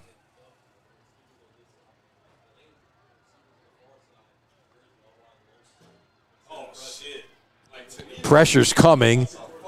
Quarterback rolls, fires. It just could do nothing but throw it out of bounds right there. He had all that pressure coming, and that will end the first half. Yeah, a lot of pressure. Did we get a flag there or something? Yeah, there was okay. An offensive penalty. They'll decline it. Yeah, there you go. So again, a lot of pressure. I mean, up front, just not really holding back that, pursuit by the defensive line of St. Augustine. So we have reached the half here at Tad Gormley Stadium in New Orleans. Your score, St. Augustine 25 and Carencro 7. Wade, as these 2 teams head to the locker room, your thoughts on what both coaches are telling their teams right now? Well, Carencro, they've got to meet as a staff first before they meet with their kids, and they've got to go over a punch list of what they have working offensively, right? Like this works, this works, this works, and the stuff that's on there that's not working, they need to discard it and get rid of it and stop running it, okay? Secondly, defensively, what they've got to do is I think they need to start changing up some coverages in the secondary. St. Aug can run the football on them when they want to, but also St. Aug can throw the football on them. So what they need to do is they need to try to make St. Aug just be one-dimensional. Take something away from them. Take the throwing game away from them maybe. Let's start doing that with some different coverages. A little bit more zone, less man, right? What is St. Aug talking about? St. Aug's going to walk in that locker room and he needs to tell them these words. All right? You got 24 minutes until we move to the second round. And that's all he's got to tell them. Right. What are we going to do in the next 24 minutes that's going to ensure that we're going to be playing next week? I think the first thing you got to do is you got to take care of the football. Well, yeah, that's the one thing that can get you beat right now. Is turning the football over, and they've done they've done it 3 times in the first half. And then address the problems as far as the turnovers are concerned. Absolutely. Okay, we've got a package for you here at halftime. St. Augustine High School is clearly riding a surge of momentum athletically. Tonight, you're seeing the Purple Knights in action on the field as the number 9 seed in the LHSA Division I Select Playoffs under first-year head coach Robert Valdez. Last month, the school unveiled significant renovations to the Rego Health and Wellness Center, ensuring that basketball games will return to campus for the first time in 3 years, along with some other great facilities as well. You're talking about a weight room and football locker room space, a lot of great stuff. Then on Monday, it held a ribbon cutting for its new Circle of Champions, along with Ruston and Troy Henry Field. Crescent City Sports was there for the ribbon cutting, and our Ken Trahan visited with several key members of the St. Aug community. What a day at St. Augustine High School, the dedication of a brand new practice facility, all sports. Incredible gesture on the part of 2 gentlemen that are with me right now, brothers that love this school, Ruston and Troy Henry. Guys, first and foremost, congratulations. This is a special day, isn't it? Yes, it is. Very special for St. Aug and for the St. Aug future of all sports.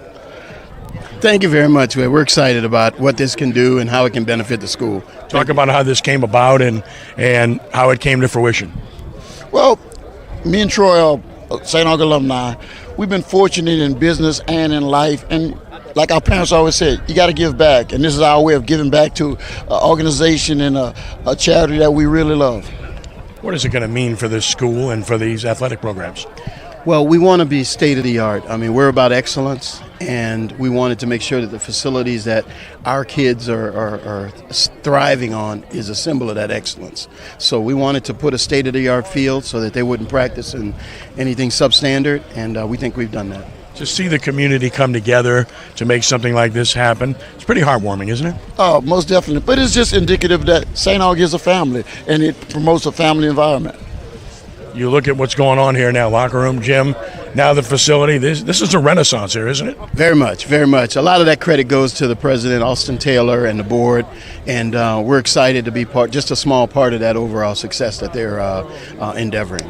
And then finally, both of you talk about what this school meant to you as students and as alumni.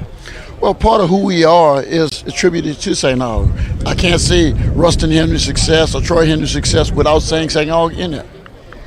Absolutely. Along with our parents who made sure that we came to St. Aug because they knew what this institution represented.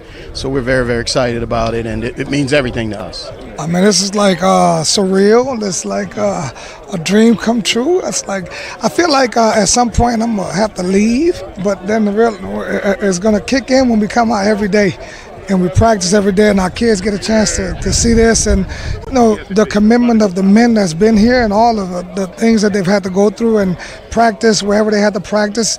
To have a top-notch state-of-the-art facility like this is unbelievable. It's amazing. Talk about what it means to you in terms of being able to compete in a very tough, not only district, but also a tough classification. I mean, this is just, like I said, it puts us with apples to apples. It puts us in a level of a playing field where we have facilities, we have, practice, areas where our kids can come in and we can show this off, you know what I'm saying? And then the 7th Ward needs to be very, very proud of the beautification things that we're doing, and that this is just amazing. So, moving forward, we're going to spend a lot of time here, and my wife's going to have to come get me off the field sometimes.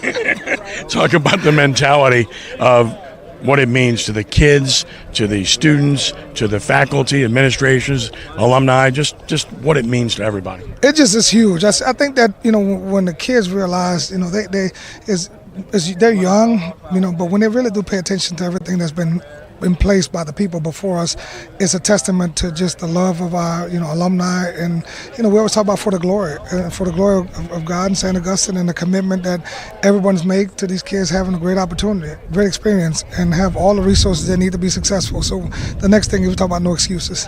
Oh, this is a great day. I mean, when we were here, this was a big old building that was shut down, and now it's open into a beautiful field. Again, thanks to John Georges, Oyd Craddock, the Henry family. It's a great day, and long needed. No kidding. Talk about your days here, what they meant to you and your formation. Oh, definitely. I mean, one of the things, St. Aug basically turns everybody into a man, and just coming to this school with the tradition that they had and still have, it's just proud. I mean, even today, anytime I go somewhere, I'm going to always say St. Aug first, and it's a New Orleans thing when you talk about your high school before you talk about your college, which I went to the University of Nebraska when it was the Big 8 and it mattered. So coming to St. Augustine, it prepares you for life. They turn you into a man to make sure you take responsibility and take action, and just basically give back to the community when you can. And now that's some of the things that these guys, the Rustin family, the Henry family has talked about, and so it's been great. Finally, the ability to compete. What does this do with the ability to compete against bigger schools than St. Augustine? Well, again, like I said, it was a long time coming. I mean, we used to go to Hardin Park, or most of the time we had to drive over to Pontchartrain Park to practice. Now it's right down the street, so that's some time, and that gives us more time on the field, more time in the film room. But it's also something that's for the community that they can use as well. And just again, it's just the thought that the school now has and is preparing or coming up to get upgraded. It's finally being upgraded. I mean, you got band rooms, you got a new gym, so it's a pleasure and it's a thrill. All right, welcome back here to Tad Gormley Stadium as we look at that. I mean, that's first of all, it's a beautiful facility, and they are definitely trending in the right direction. Well, yeah, and that's been needed for a long time. Yes, it has. Yes, it has. Before we get to some stats, let's take a look at some of the scores. Of course, you keep updated everything going on at CrescentCitySports.com. Some of the New Orleans area schools in action of note. Halftime out in Metairie, St. Martin's leading Delhi Charter 35-14. Fourth quarter, Amite leading Sarah Reed 49-0. So it looks like Amite is moving on. Fourth quarter, De La Salle convincing over Fisher 48-0. So it looks like the Cavaliers are headed towards the second round. Third quarter, Pope John Paul leading Holy Savior Menard 32-7. Good one on the North Shore tonight. Third quarter, North Lake Christian leading St. Louis Catholic 24-16. Fourth quarter, Country Day had to make the trip up towards North Louisiana, take on Darbon Woods Charter. 35-24, Darbon Woods Charter leading into the fourth. I believe it was a 21-all game at the half. Third quarter, Lakeshore leads Rain 41-6. Fourth quarter, it's Bell Chase over North Vermilion 35-21. Wild one going on in Pearl River. Remember, we were up there week one. Halftime tonight, Cecilia leads Pearl River 36-29. Fourth quarter, it's Laurent over Kenner Discovery, 60-0. Third quarter, St. Charles Catholic, where we were last week, leading Northside 26-8. At half, Archbishop Hannon on the road, leading St. Michael 22-7. Sophie B. Wright made the long trip to Shreveport to take on Loyola Prep. They're hanging right in there. It is 35-28 Loyola, third quarter. Third quarter, Booker T. Washington from New Orleans on the road, leading Buckeye 30-7. Third quarter, Huntington over Hammond 25-0. Third quarter, McDonough 35, just down the road at the Pan American, leading Riverdale 21-3. Second quarter, long-time rivalry on the East Bank, right? East Jefferson and Bonneville, the Warriors leading the Bruins 14-3 in that one. Fourth quarter, it's Jesuit over Lafayette High 45-7. Third quarter, Barb leads Covington 21-16. Fourth quarter, Chalmette leading Terrebonne 17-10. That's a 24 against a 9. Third quarter, Hanville was in a real tough one with H.L. Bourgeois, 35-32. Those two teams, that's a regular season rematch. It was 42-0 Hanville in the regular season. Third quarter, Mandeville leading Thibodaux 21-3. In the third quarter, Salmon had to make the trip up to Shreveport to take on Northwood. They trail at 33-14. And in the third quarter, Destrehan leading Ouachita Parish 23-6. Let's take a look at some of our numbers from the first half, Wade, before we get to we'll take a look at some brackets in a moment, especially as it relates here. You see some of the numbers really dominated by St. Aug, 121 rushing to 59, 115 to 79 passing, 236 to 129 total. Even the slight edge in turnovers, but like I said, if you're Robert Valdez, that 3 is certainly concerning, and you're talking about that number, especially when 2 of them have come in the kicking game. You got to be able. That's a spot where you can, it's one thing to turn the ball over. You turn the ball over in the kicking game. That's a lot of hidden yardage there as well. Right. Well, that's and as I said, when he asks them that question, what are we going to do in the next 24 minutes in order to get to the next level, turnovers is something that needs to be cleaned up. And he knows that. His kids know that. His coaching staff are probably going over that right now. But you can see the stats right there, the total domination by the Purple Knights as compared to the Crow Bears, right? I mean, it's just they're having their way with Carencro at this point. And a lot of it starts right up front on that line of scrimmage on both sides of the ball. Yeah, and we mentioned, of course, St. Aug got out quickly in this game, 19-0 early on, with a couple of pick sixes there before Carencro finally got on the board, and then St. Aug answered back with a touchdown in the second quarter to make this a 25-7 game. As we sit at the half here at Ted Gormley Stadium, we talk about the Division I select brackets. Let's look at the top half of the bracket where St. Aug and Carencro reside, and it's a loaded bracket. Wade. It's that simple. As we look at games that are going on now, I think we mentioned Huntington was leading Hammond. So if Huntington gets a 25-0 game in the third quarter, if Huntington holds on there, they made that long trip down from Shreveport to Hammond, they could have to do it again next week and have the unenviable task of facing the number 1 seed, Edna Carr. The winner of this one heads to Lafayette next Friday night to take on St. Thomas More. McDonough 35 and Riverdale, of course, we mentioned the Ron Eagles leading there. If that holds on, then it would be 35 going over to Metairie next week to take on Archbishop Rummel. And the East Jefferson Bonneville winner, right now the Warriors in the lead, would head to Baton Rouge next week to take on Catholic High. So, that is just, and then again, you look at the high, the higher seeds there waiting for those second round matchups. If that holds and you get to quarterfinal matchups, that is a blockbuster side of the bracket with quarterfinal games. You would have potentially Carr, STM, and Rummel Catholic, which I said earlier. We've seen that like seemingly every year, right? Yeah, no doubt. And it's those are all great programs and great football teams. And look. If I was a betting guy in Vegas, I don't know which way I would go here, but there would be one team that I would be looking at highly. It's those guys right there in that number 1 seed. No doubt about it. I'm not sure. Right. We've seen them all season long. We've seen the talent that they have. We've seen them like have down times, and it's not really down, right? I mean, it's amazing how talented that football team is. Yeah, and I don't think there's any question. That is, at least on paper, the best team in Louisiana. Now, of course, you've got to go out and do it in the playoffs, and it is a brutal road to get through that Division I select bracket. We haven't even looked at the bottom side of the bracket here, and we can do that here and just take you through what's going on there. And you see, of course, John Curtis won the game earlier today over Brother Martin. They move on to take on Acadiana. Jesuit with a big lead over Lafayette High. It looks like they're heading to Lafayette next week to take on Turlings Catholic. Bird and Woodlawn, we can check on that score. The last I believe I saw, it was Bird in the lead in that one. But the winner of that game would make the trip to Covington next week to take on St. Paul's, and it will be Alexandra and Evangel. At Evangel, Captain Shreve game last night with 58-48. Yeah. But there could be, as we've seen throughout the year, there could be some wild games going on in Shreveport. The team that I'm interested in seeing exactly, what they really are is Alexandria, because all you hear is how good this Alexandria team is. That's what you keep hearing, keep hearing.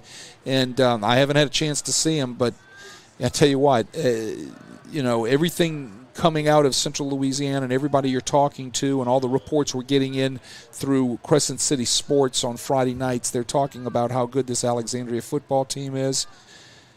They might be the sleeper. Yeah, no doubt about it, and that could be an interesting game next Friday night with Evangel coming down to play Ash, because you've got an Ash team that has put up some big numbers all year long. Of course, JT Lindsay, the running back, the LSU commit, and Evangel is Evangel, and they can really put some points on the scoreboard. That's got a chance to be a very entertaining game. Both teams getting in their warm-ups as we get set for a second half of football here, and Carencro deferred. They do get the football to start the third quarter and see what kind of adjustments they make, again, based on some of the things that you pointed out of what was working, what was not working in the first half. Thought they got some nice things going there at the end of the half in the 2-minute drill. We're able to maybe get some things better moving in the passing game a little bit. We'll see exactly what they have up their sleeve. But whenever you're trailing, obviously that first possession of the third quarter, you want to be able to go get points on the scoreboard. Yeah, there's no doubt. That's the first 3 minutes coming out after a half, right, are probably the most important 3 minutes of the football game, because on both sides, you've got established dominance or reestablished dominance, and you also have to be able to show any adjustments that are going to be made are going to have an opportunity to work. So it's not just important for the team that's behind on the scoreboard, but the team that is up on the scoreboard. As I said, it's so important. So and you see that today. That's the reason why so many teams are deferring on their kickoff, and they want to be able to get the ball at the beginning of the second half. No doubt. You feel like you can send your defense out there first. Chance to double up on points. Exactly. And Carencro had that. They had the ball late, just couldn't get it down into range to make a play there before the end of the first half. So, but again, you need that. Try to get this thing down to get the points on the board. Try to get this down to a 2-score game, and give yourself a chance certainly down the stretch here. But again, defensively, right? We saw St. Aug be able to run the ball. We saw them throw the ball. Now they did get they only got 2 touchdowns from their offense. Okay, the defense contributed 2 touchdowns, but obviously they were able to move the ball. They made some mistakes that that hurt them as well. One interception and the 2 fumbles in the kicking game. So those are splash plays defensively. Right, actually a fumble, I should say.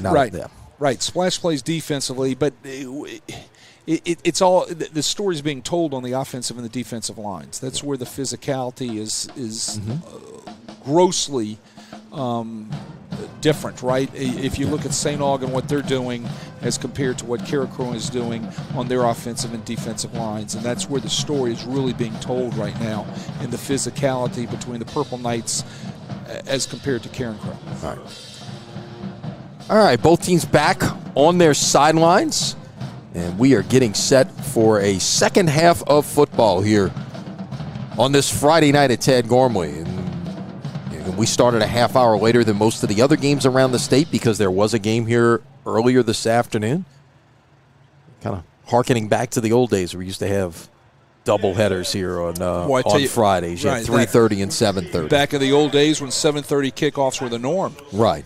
Right, until the media wanted to move it to 7. Now you get these Thursday games and end up being at 6:30. Right. Well, they do that in the school districts simply because of a school day the next day. Sure, no, absolutely get it. You know, I used to scream about 7 o'clock kickoffs back in the day because I liked that 30 minutes extra. It was a little bit cooler to warm up in August. Right? Yeah, exactly. There you go. All right, the kickoff and the return, and a big return out past the 40 near the 45-yard line. What a great job coming out here by the Crow Bears, as that was Brandon Duffy. Called his name a couple of times tonight. He just kind of split the coverage team there and very nearly took this to the house. Another look. Yeah, great blocking by Carencro. He finds a seam and he goes, right? A couple of blocks, nicely done. He hits a seam and he's off. And look, hey, that's what they need. That's what the doctor ordered, right? So they starting things off in great field position. They'll spread things out on first down. Tried to run the jet sweep this time. Went right back to the guy who just touched the football there, and nothing doing for Duffy. He kept his feet, but his forward progress was stopped. And this is going to be a big loss. And we got flags on the ground. Imagine that, right? There it is right there. Probably holding out here on the flank. That's jet sweep from the standpoint of trying to get outside and outflank. We got a holding call on Carencro, so that's going to back it up a little bit more. But it's slow developing as compared to the speed running downhill of St. Aug, right? So, you know, if you are going to run that, you better be able to have some counter off of it to counter the speed that is running so hard in the direction of the play. No, I'm not sure I'd have taken that right there. It was about, a 6-yard loss on the play. So you're choosing first and 20 over second and 16. I agree with you. Yeah. So put it back at the 35-yard line, first down and 20. This time they put Babineau at quarterback, tried to run a little option look there, and St. Aug was having none of that. Great penetration into the backfield by the defensive end. Warren Roberts Jr., the 6'2", 230-pound senior, got back there, and it's a loss of 5. Hey, he's a good football player. Look, Warren Roberts Jr. can play someplace, right? You know, he can play at that FCS level or better, you know, and if they're looking for that type of outside linebacker type of guy that can rush the passer as well as drop into coverage, and he's athletic. He's a good football player.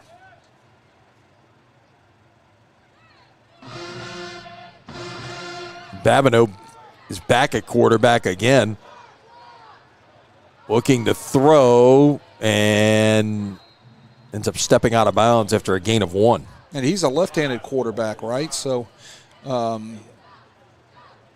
when you're looking at, I say this all the time. You've been catching footballs from a right-handed quarterback. The ball spins differently when it's coming out of a left-hand quarterback's hands, right? It breaks differently, believe it or not. Okay, so it's going to be interesting to see if that has any problem on the completions from the standpoint of the receivers of Carencro. So based on what we're seeing here, it appears that maybe the Carencro coaching staff has decided to make a change here and go back to Babineau at quarterback. Yeah, the intended receiver there was Duffy, and it was broken up nicely by the St. Aug secondary. So now it's 4th down and 24.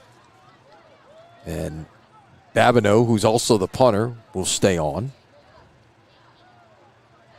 You know, that gives a punt return team and a special team coach quite the quandary if a quarterback is also the punter. We've already alluded to that back in the first half. He'll get this away. and going forward and near midfield.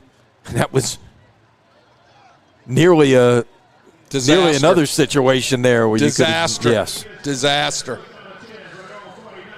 Yeah, I believe that was number 12, Derek Bennett, coming up there to catch that ball in a heap of traffic, right? And I'm sitting here shaking my head. You know, that can beat you in a semifinal game, right? Yeah. On first down, running off the left side, about a gain of 4 there, and that was. We've seen a lot of Robinson tonight, and he's. You know, we unfortunately, you had the injury early on to Keith Hill, and we haven't seen any of him after the first 2 plays. Now you got a man off and running, and this is going to be a St. Augustine touchdown. Miguel Whitley, 49 yards, and St. Aug makes it a 31-7 game. Off the quick game, slant out to Miguel Whitley, right in his hands. Nobody around, really soft man coverage, and he just ran away from the Crow Bear defender, which was it looked like, couldn't get his number. Maybe that was Rontrell Woods over there. Looks like St. Aug's going to attempt to go for 2 again. Remember last time they went for 2, they had a penalty, and it didn't quite work out for them.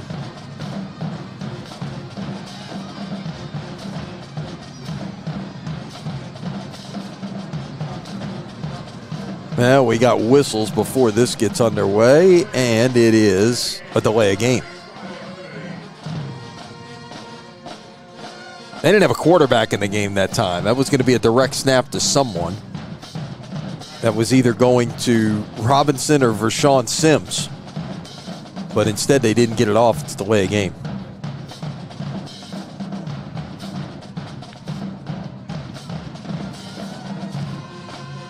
So now they'll snap it from the 8, go for 2 again.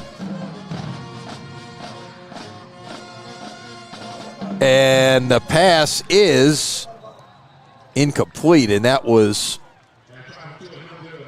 Noble in there at quarterback on that play. Intended receiver is Raekwon Williams, and it was broken up by Brandon Duffy. So it remains 31-7, and, you know, that's significant. It's still a 3-score game at this point. You know, it would take 3 8s to do it, but and you can't move the ball. Right. That's been a struggle. Yeah, there's no doubt. That's a struggle, right? They can't move the ball. Right. So, you know, it is a struggle, and you know, again, you know, they ran the ball, they threw the ball at will. You know, it's kind of a little mismatch here at this point.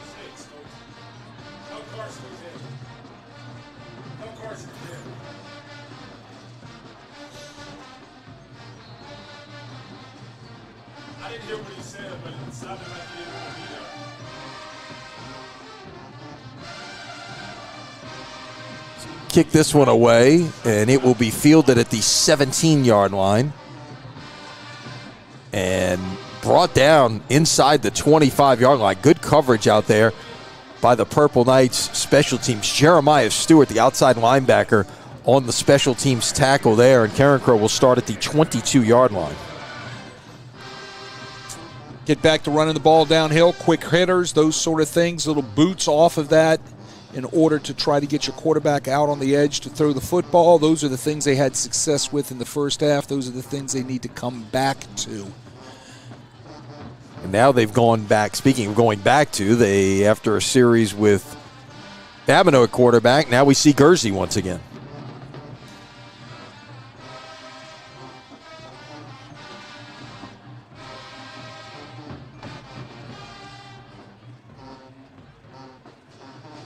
Pass is caught and tackled behind the line. Yeah, tried to get something going there in the screen game, and there was just too much penetration that time to make that work. Yeah, all over it. Read that. Was number 13, Tyrone Matthew, coming up to make the hit. Called his name already tonight.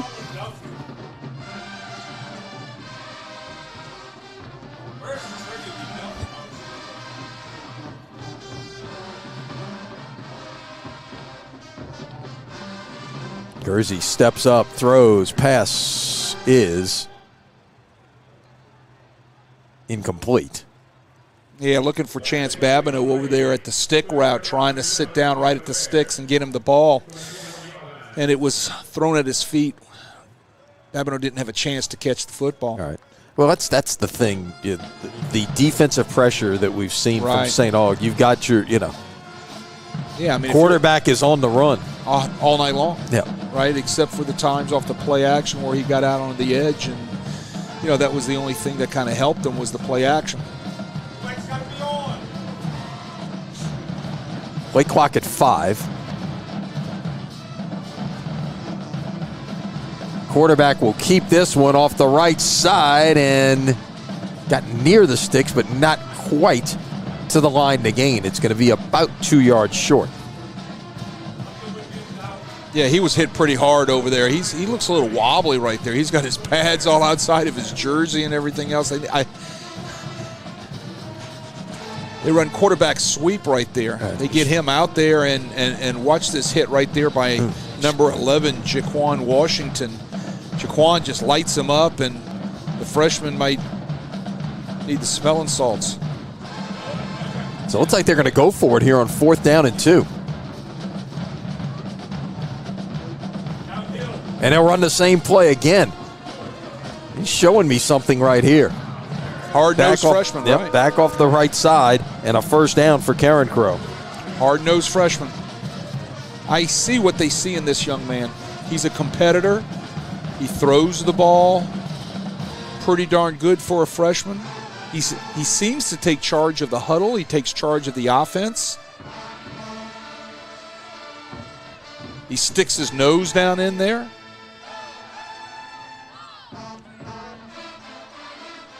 Pass is caught. Babineau on the catch, and that's a gain of about 3. That's a pretty good pass. He threw that from one hash mark all the way to the sideline on the other side of the field. Look, you don't know how far that is, right? On television, you're looking at it and you say, "Oh, okay, nice." And the other But thing is far. this. The high school game, the hash marks are even further apart. Absolutely. So trying to make that throw from one hash mark to Absolutely. the far sideline is even tougher than it is in a pro and a college game. Right. So if you're watching that at home, folks, the kid's got a pretty good arm. Looking to try to hit the back on the wheel route here, and it ended up in double coverage. And here comes a flag as in the direction of Tavontre Jackson. There were 2 men there, but I think one of them got there a little early. Perhaps Fred Lewis did. A little too soon. And the freshman threw the receiver into the coverage. He needed to hit that rail out of the backfield a tad bit sooner. He wanted to wait until it got open for the big play. You don't wait. You come off of that fake immediately. You've got the wheel route coming out of the backfield with the back you fake to. They had the nice play on. Get him the ball now. Don't wait. He waited, he threw him into the coverage, and he got the interference call. That's, at least, that ends up being, a good ending to that story. First and 10 for Carencro across the 50 now at the St. Aug 48. Now trouble and brought down behind the line, and that was Warren Roberts Jr. on the sack for a loss of 6. We've called his name a few times tonight. I said how much I like this guy. You'll be hearing his name someplace next year, I think. Look at the pressure right here. He just eats up the right tackle, Cayman George. He power rushes him, and then at the end he uses a nice rip technique to get underneath him and get leverage and get home to the quarterback. Quarterback keeper here. Seeing him bring some of that in, perhaps, and they weren't doing that early with this quarterback. Obviously, they've done a lot of that with Babineau. Right, we haven't seen that at all in the first half. But it adds another dimension, right? It's making you have to, account for him. But what's interesting is to see this freshman stick his nose. He's down by this large number, and he's playing hard, right? Yep. He's ducking that shoulder and playing.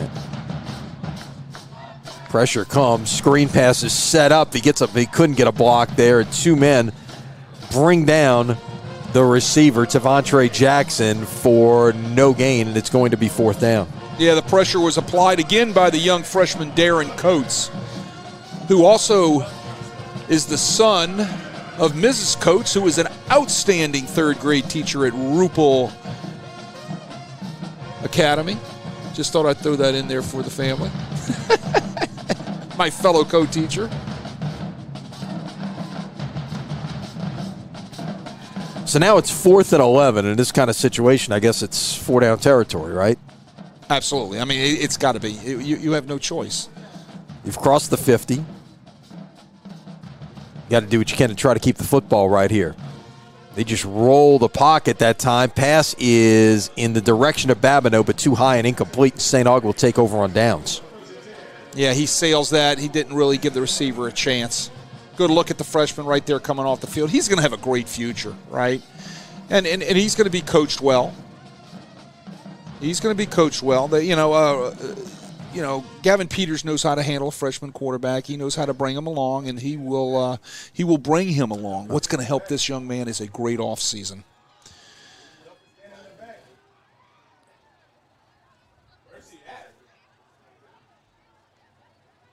So St. Aug will take over. While we have a moment, let's remind you that tonight's coverage on Crescent City Sports brought to you by Ochsner Anders Sports Medicine Institute. Don't let a sports injury keep you sidelined. Our team offers health care for athletes with same-day appointments available near you. Visit Ochsner.org/sportsmed to learn more. And they'll run it on 1st down, a gain of about a yard. And that was one of the other running backs, Lyondell Caston. Yeah, they've got a slew of them, right? He's a senior, 5'9", 155 pounds. We mentioned, if you're just joining us, Keith Hill went down in the first quarter, as that is a completed pass on the slant. Nicely done to Raekwon Williams. That's a gain of about 20. Actually, to put it back at the 32, a gain of 18. Well, he's caught enough couple nice passes tonight. I've already mentioned how I like the way he uses his speed to be able to get open, get on top of the defenders, and then, hey, he can do something special when he gets the ball in his hands.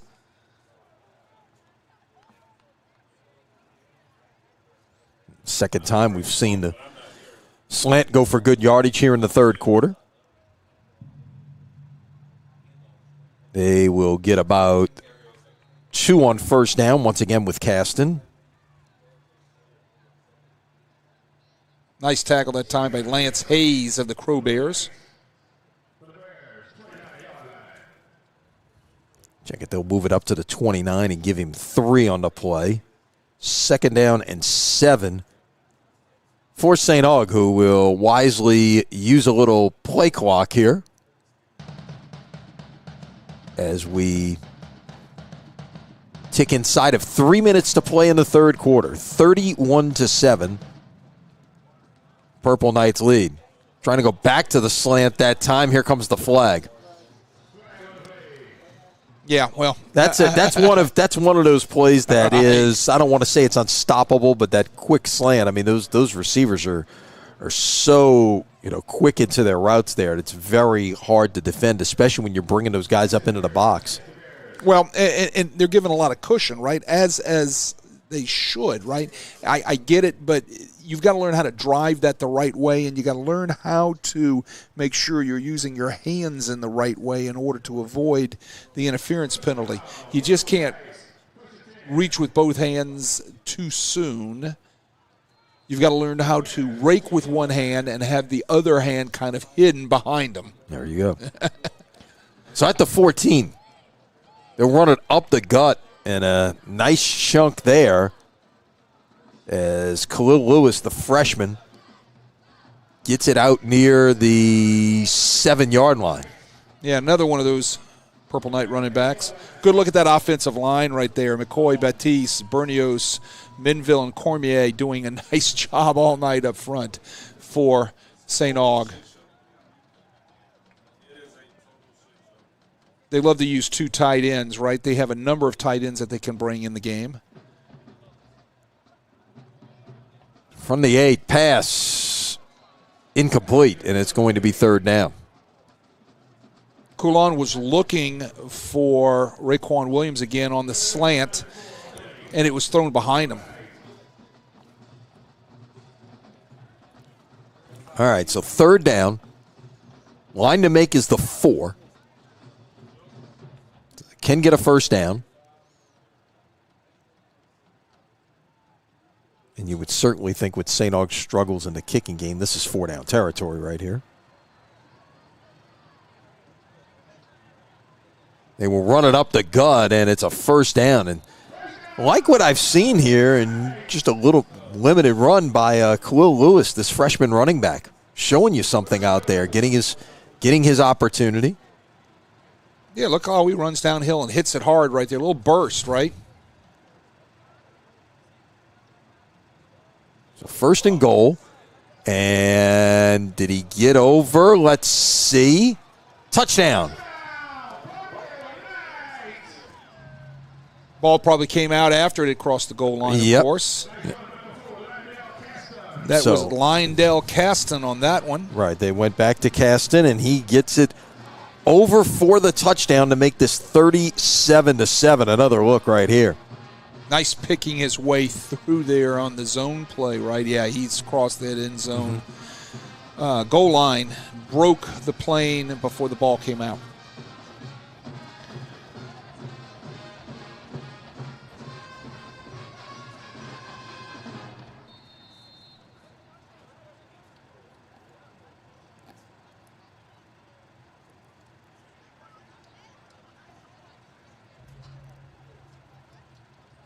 So they will try to kick it again, and the kick is no good.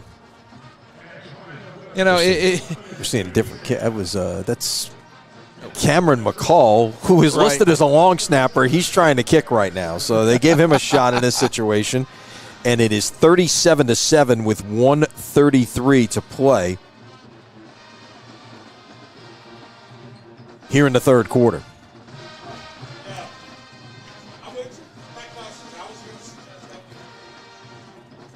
So it certainly appears at this point that things are well in hand. Yeah, by the Purple Knights. The Purple Knights have this one under control, and they will be getting ready for a trip to Lafayette next weekend to take on a St. Thomas More team that lost 3 games in the regular season, which is kind of surprising. But then they got things going in the second half of the season, really playing some good football down the stretch.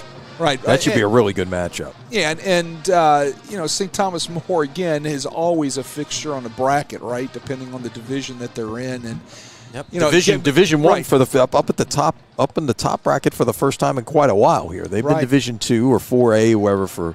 They were in Division 1 the very first year when all of this select, non-select came in 2014. Mm-hmm.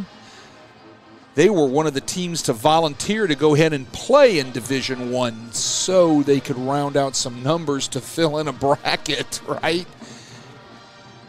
But yes, you know, so St. Thomas More could be getting well at the right time. And then, look, like I said, they're, you know, historically a playoff team that knows their way around a bracket, right? They know exactly what they've got to do this time of the year.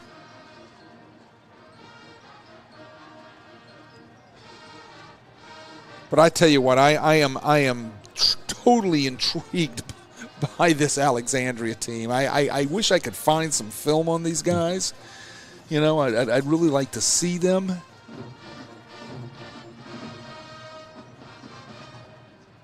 They'll go with that quick running game on 1st down and get about 4. Yeah, running that hard dive again. They had success with that in the first half. But have you noticed, you see something out of Carencro. You see 3 different offenses. Right. Right? They just don't have their hat hung on anything. Well, and like I say, the concept of trying to merge multiple concepts together, if you will, doesn't work. At times it can, but you've got to be But again, do you need to be good at both things to be able to do that? And you've got to be experienced. Mm-hmm. They got a lot of young kids playing, and when you're starting to throw all different types of concepts onto the plate, right? You can't find the meat, right? It's too much on the plate. Yeah.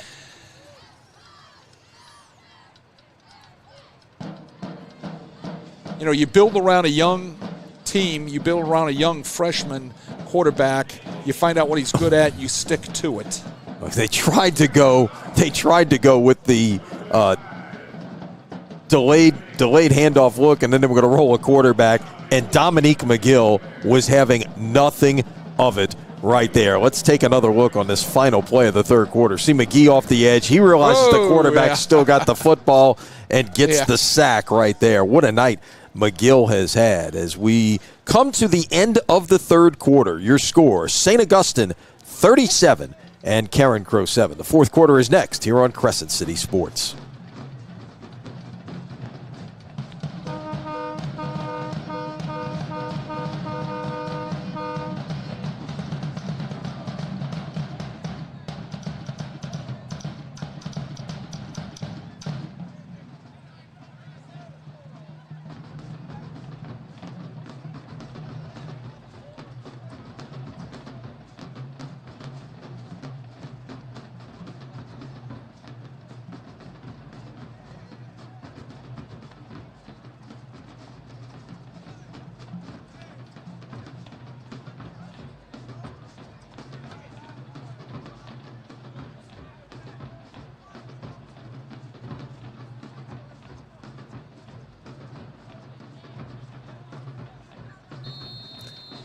All right, set to go with the fourth quarter. And it appears that Carencro will punt this away. Babineau is back there, about 8 yards deep. This coverage team get down there a little bit, sticks it out there. Smart, perhaps, by the Purple Knight return team to just let it roll. Just got away from it there. And I guess from the standpoint of the one thing at this point that could get you in some kind of trouble is trying to field a punt and fumble it. Yeah, I agree. And you know how I am about fielding punts and everything else. You want to, but right. When you're up by 30 in the fourth quarter and you've muffed 2 already. Yeah, let's just get away from it and get our offense out on the field and start running clock, right? No doubt. So the Purple Knights will take over at the 23-yard line. Wade, you mentioned during the break, and with this kind of lead, and I know coach speak is no lead is comfortable. You're not comfortable until there's triple zeros on the clock, right? But this is a chance to perhaps get some other guys in there. As you got a guy wide open and running free, and this is going to be a St. Augustine touchdown.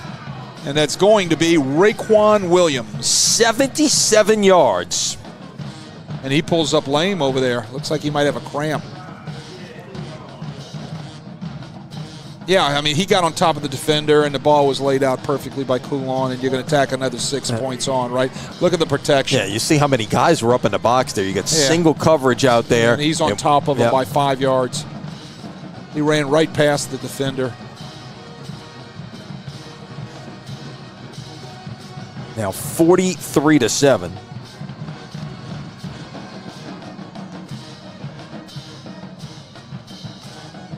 27 seconds into this fourth quarter. But the point we were starting to make there, maybe now we're going to see this, but right. All of these teams on the select side, it's 2014 bracket, so everyone that's playing in the first round, the winners are all going to play a team that is resting this week. So if you get a lead, do you keep that in mind and try to give some of your guys are rest in this situation and get some other guys in there to keep them as fresh as possible to go about it for next week. To answer your question, absolutely. Two reasons. Let's try to get some fresh legs right back off of them here in the fourth quarter. And the next thing is let's play some kids on that boundary that, can get some playoff taste in their mouth. You're building you're building experience, and you're giving them that playoff taste, right? And, hey, you're staying away from injuries. Well, the point after good. So it's now a 44-7 game.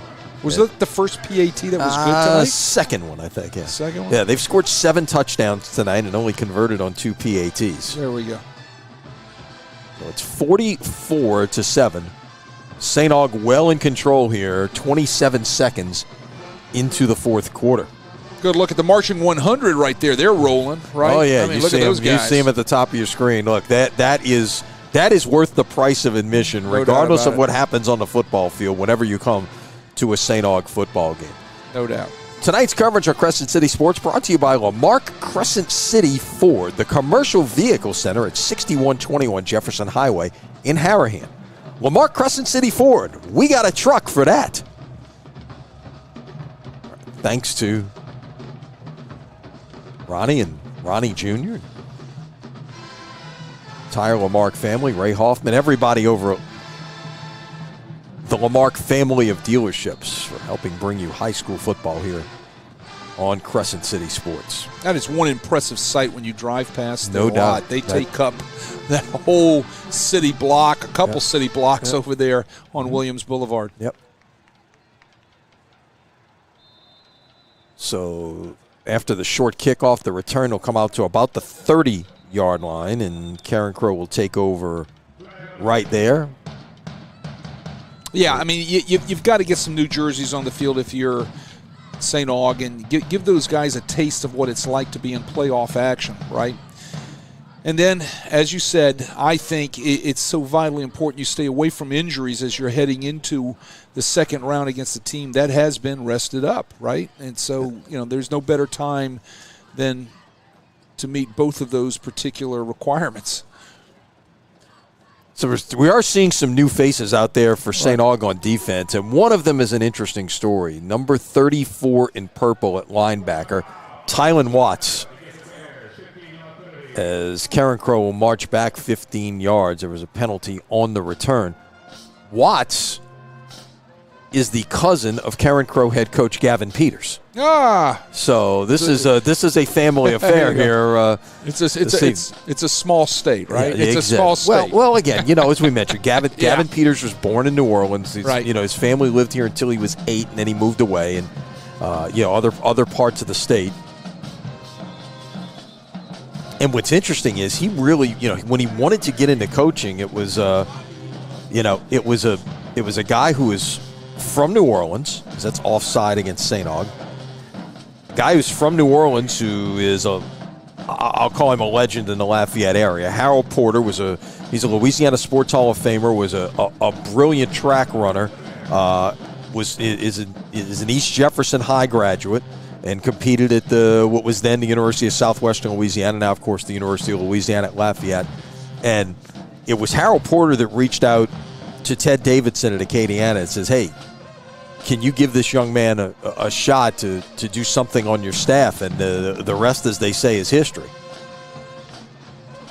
That's, as you know, sometimes that's all it takes is a shot in coaching.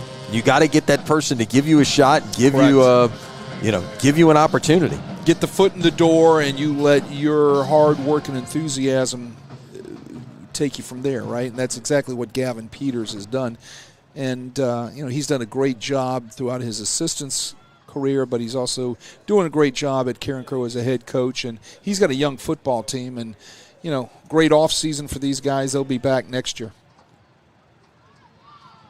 Step up and let one fly, and this is going to be nearly intercepted. That was in and out of the hands of a St. Aug defender back there. And Watts was one of those guys who dropped into coverage right there. Yeah, he was probably – that would have been nice. He would have gotten that pick. And, And maybe at Christmas dinner or something, he'd be sitting down talking to his relatives saying, hey, I've got that ball. So now it's 3rd down and 1. Got to make sure you get the first down here, of course.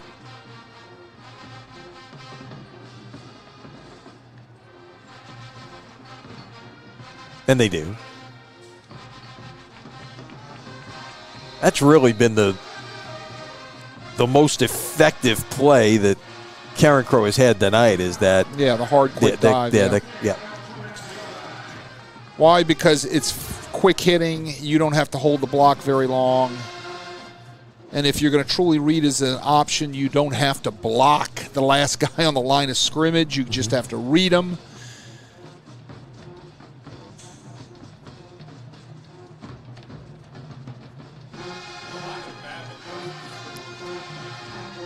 Try the right side this time with Jackson. He will get about 4.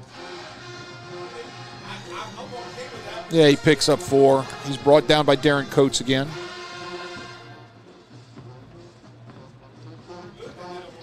See some guys sub in and out here as Robert Valdez getting some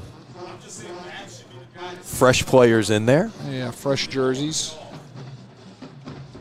St. Aug in control and clearly headed to the second round here.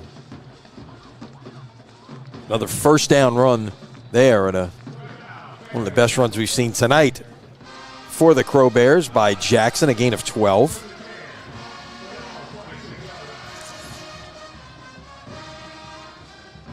Just the Carencro team. Again, they won 4 games in that Southwest Louisiana District. District 3 5A finished 4-3. A really tough non-district schedule. They lost 21-20 to St. Thomas More in week 1. Now, that was, again, different STM team at that point. They're playing a lot better here in the second half of the season.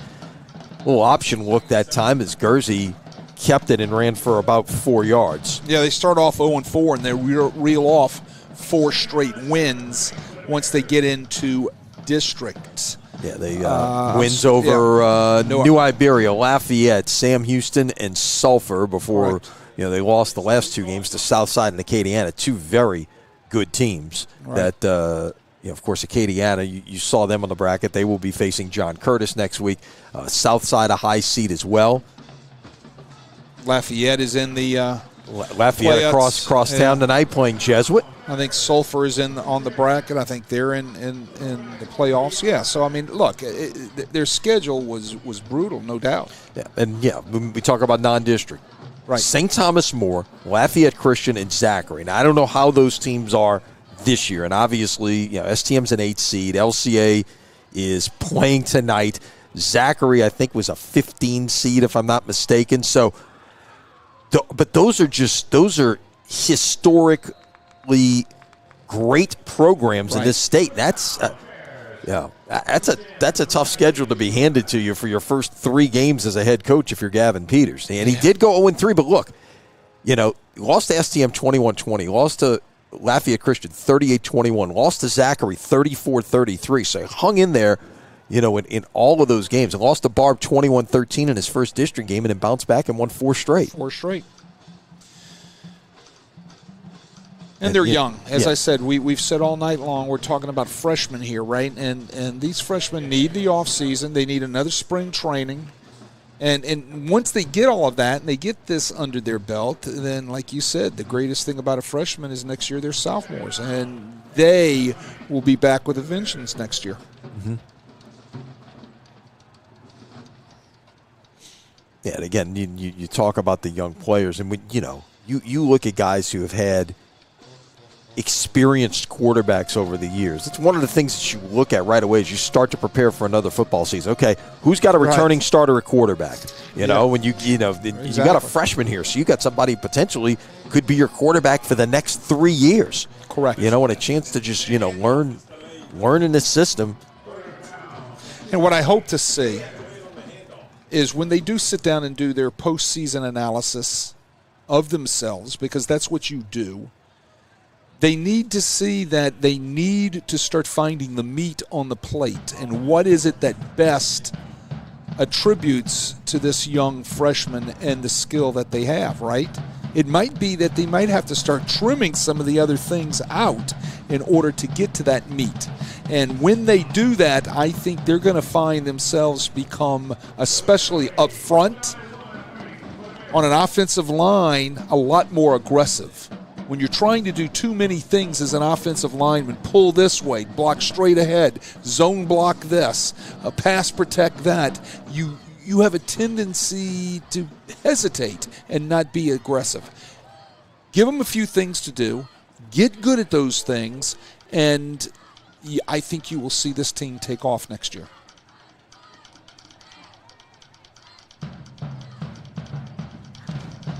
Fourth down. I don't think he got there. No, he did not.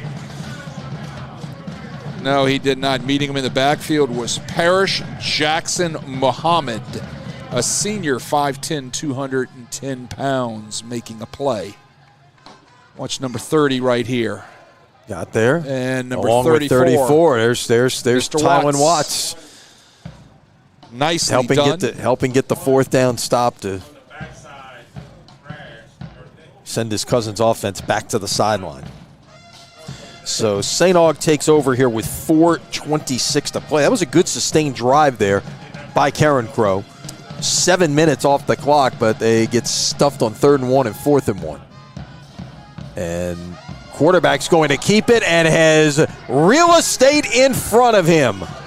They are not going to catch Jael Noble, the freshman, 76 yards for the touchdown. Just read the defense right there, pulled it back out of the belly of the running back, but guess what? Bring it back. There's a hold. I may have saw a little bit of something in there, but bring it back. All right, at this stage of the game, guys, we need to keep the flags in your pockets, right?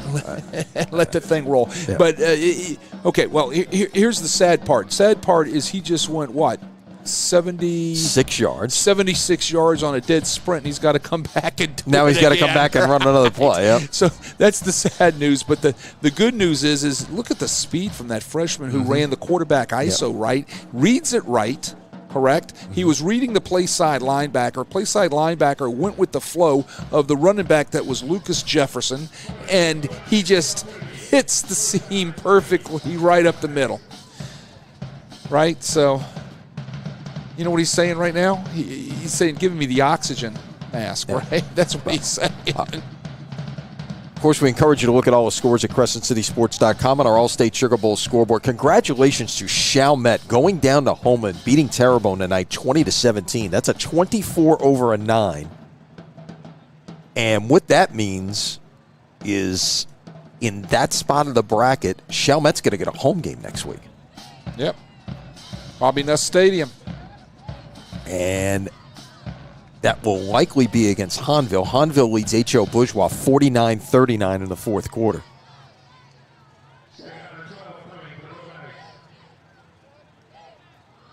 Well, you know, the thing about playoffs, right, is even though you've played them maybe in the regular season, it might not be the same way the second time around, right? Exactly.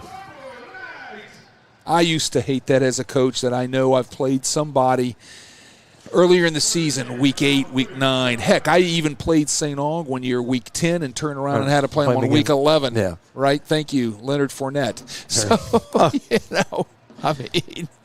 Nice-looking run right there by another freshman, Lucas Jefferson, to get the St. Aug first down as the clock ticks under 3 minutes to play.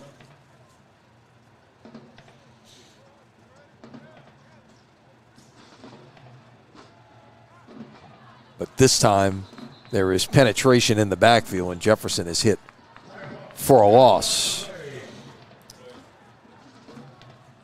You got a lot of guys on both sides who are getting getting a little fresh run here, if you will. That is Jalen Roberts, the junior, plays both ways, defensive line and tight end, on the stop there.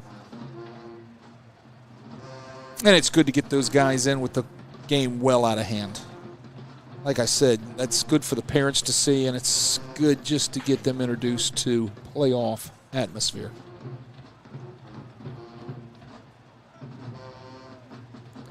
We take a shot down the field here, and that pass is caught and brought down at the 23-yard line, and that is Derek Bennett, the sophomore, on the catch of that pass from Noble. And Noble lays it out there nicely. Bennett runs under it. Again, he gets on top of the defender. And that's one of those things you say, well, it's 44-7. Why are they throwing the football? But again, you're taught to read the defense. If there's this many guys in the box, then we're going to throw the football. Yeah, we don't know exactly what type of checks and audibles they have and those sort of things. So simply from that standpoint, you're letting young kids play the game. You can't ask your young kids not to compete. Khalil Lewis on the carry, gets it out over the 20. Put St. Aug back in the red zone here as the clock ticks towards a minute to play.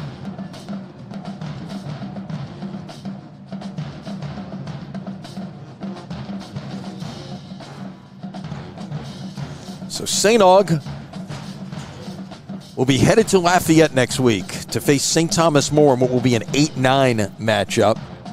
That's going to be interesting. Real interesting. Should be a very entertaining football game. And this will be stacked up around the 13-yard line, and it will be a first down.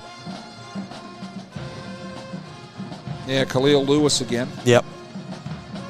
And he's running hard, right? Yeah. He wants to get in the end zone. Well, the one thing I guess you have to worry about if you're St. Aug tonight is what is the health status of Keith Hill. He looked great on a couple of runs early, left the game, and you hope he is okay. St. Aug does not need to run another play now. The clock will expire, as you see it there. The final seconds ticking off, and the Purple Knights will go to 7-4 on the season with a 44-7 victory over in Carencro. Carencro's season will end at 4-7 under their first-year head coach, Gavin Peters. Wade, your thoughts on what we saw here this evening? I mean, it was I think Robert Valdez has the perfect situation here. You got a lot of teaching points out of this game with some of the mistakes you saw, but yet you won convincingly. Well, look, he's got a really good football team, right? There's some things he's got to clean up and address, and he'll do that this week, I'm sure, before he leaves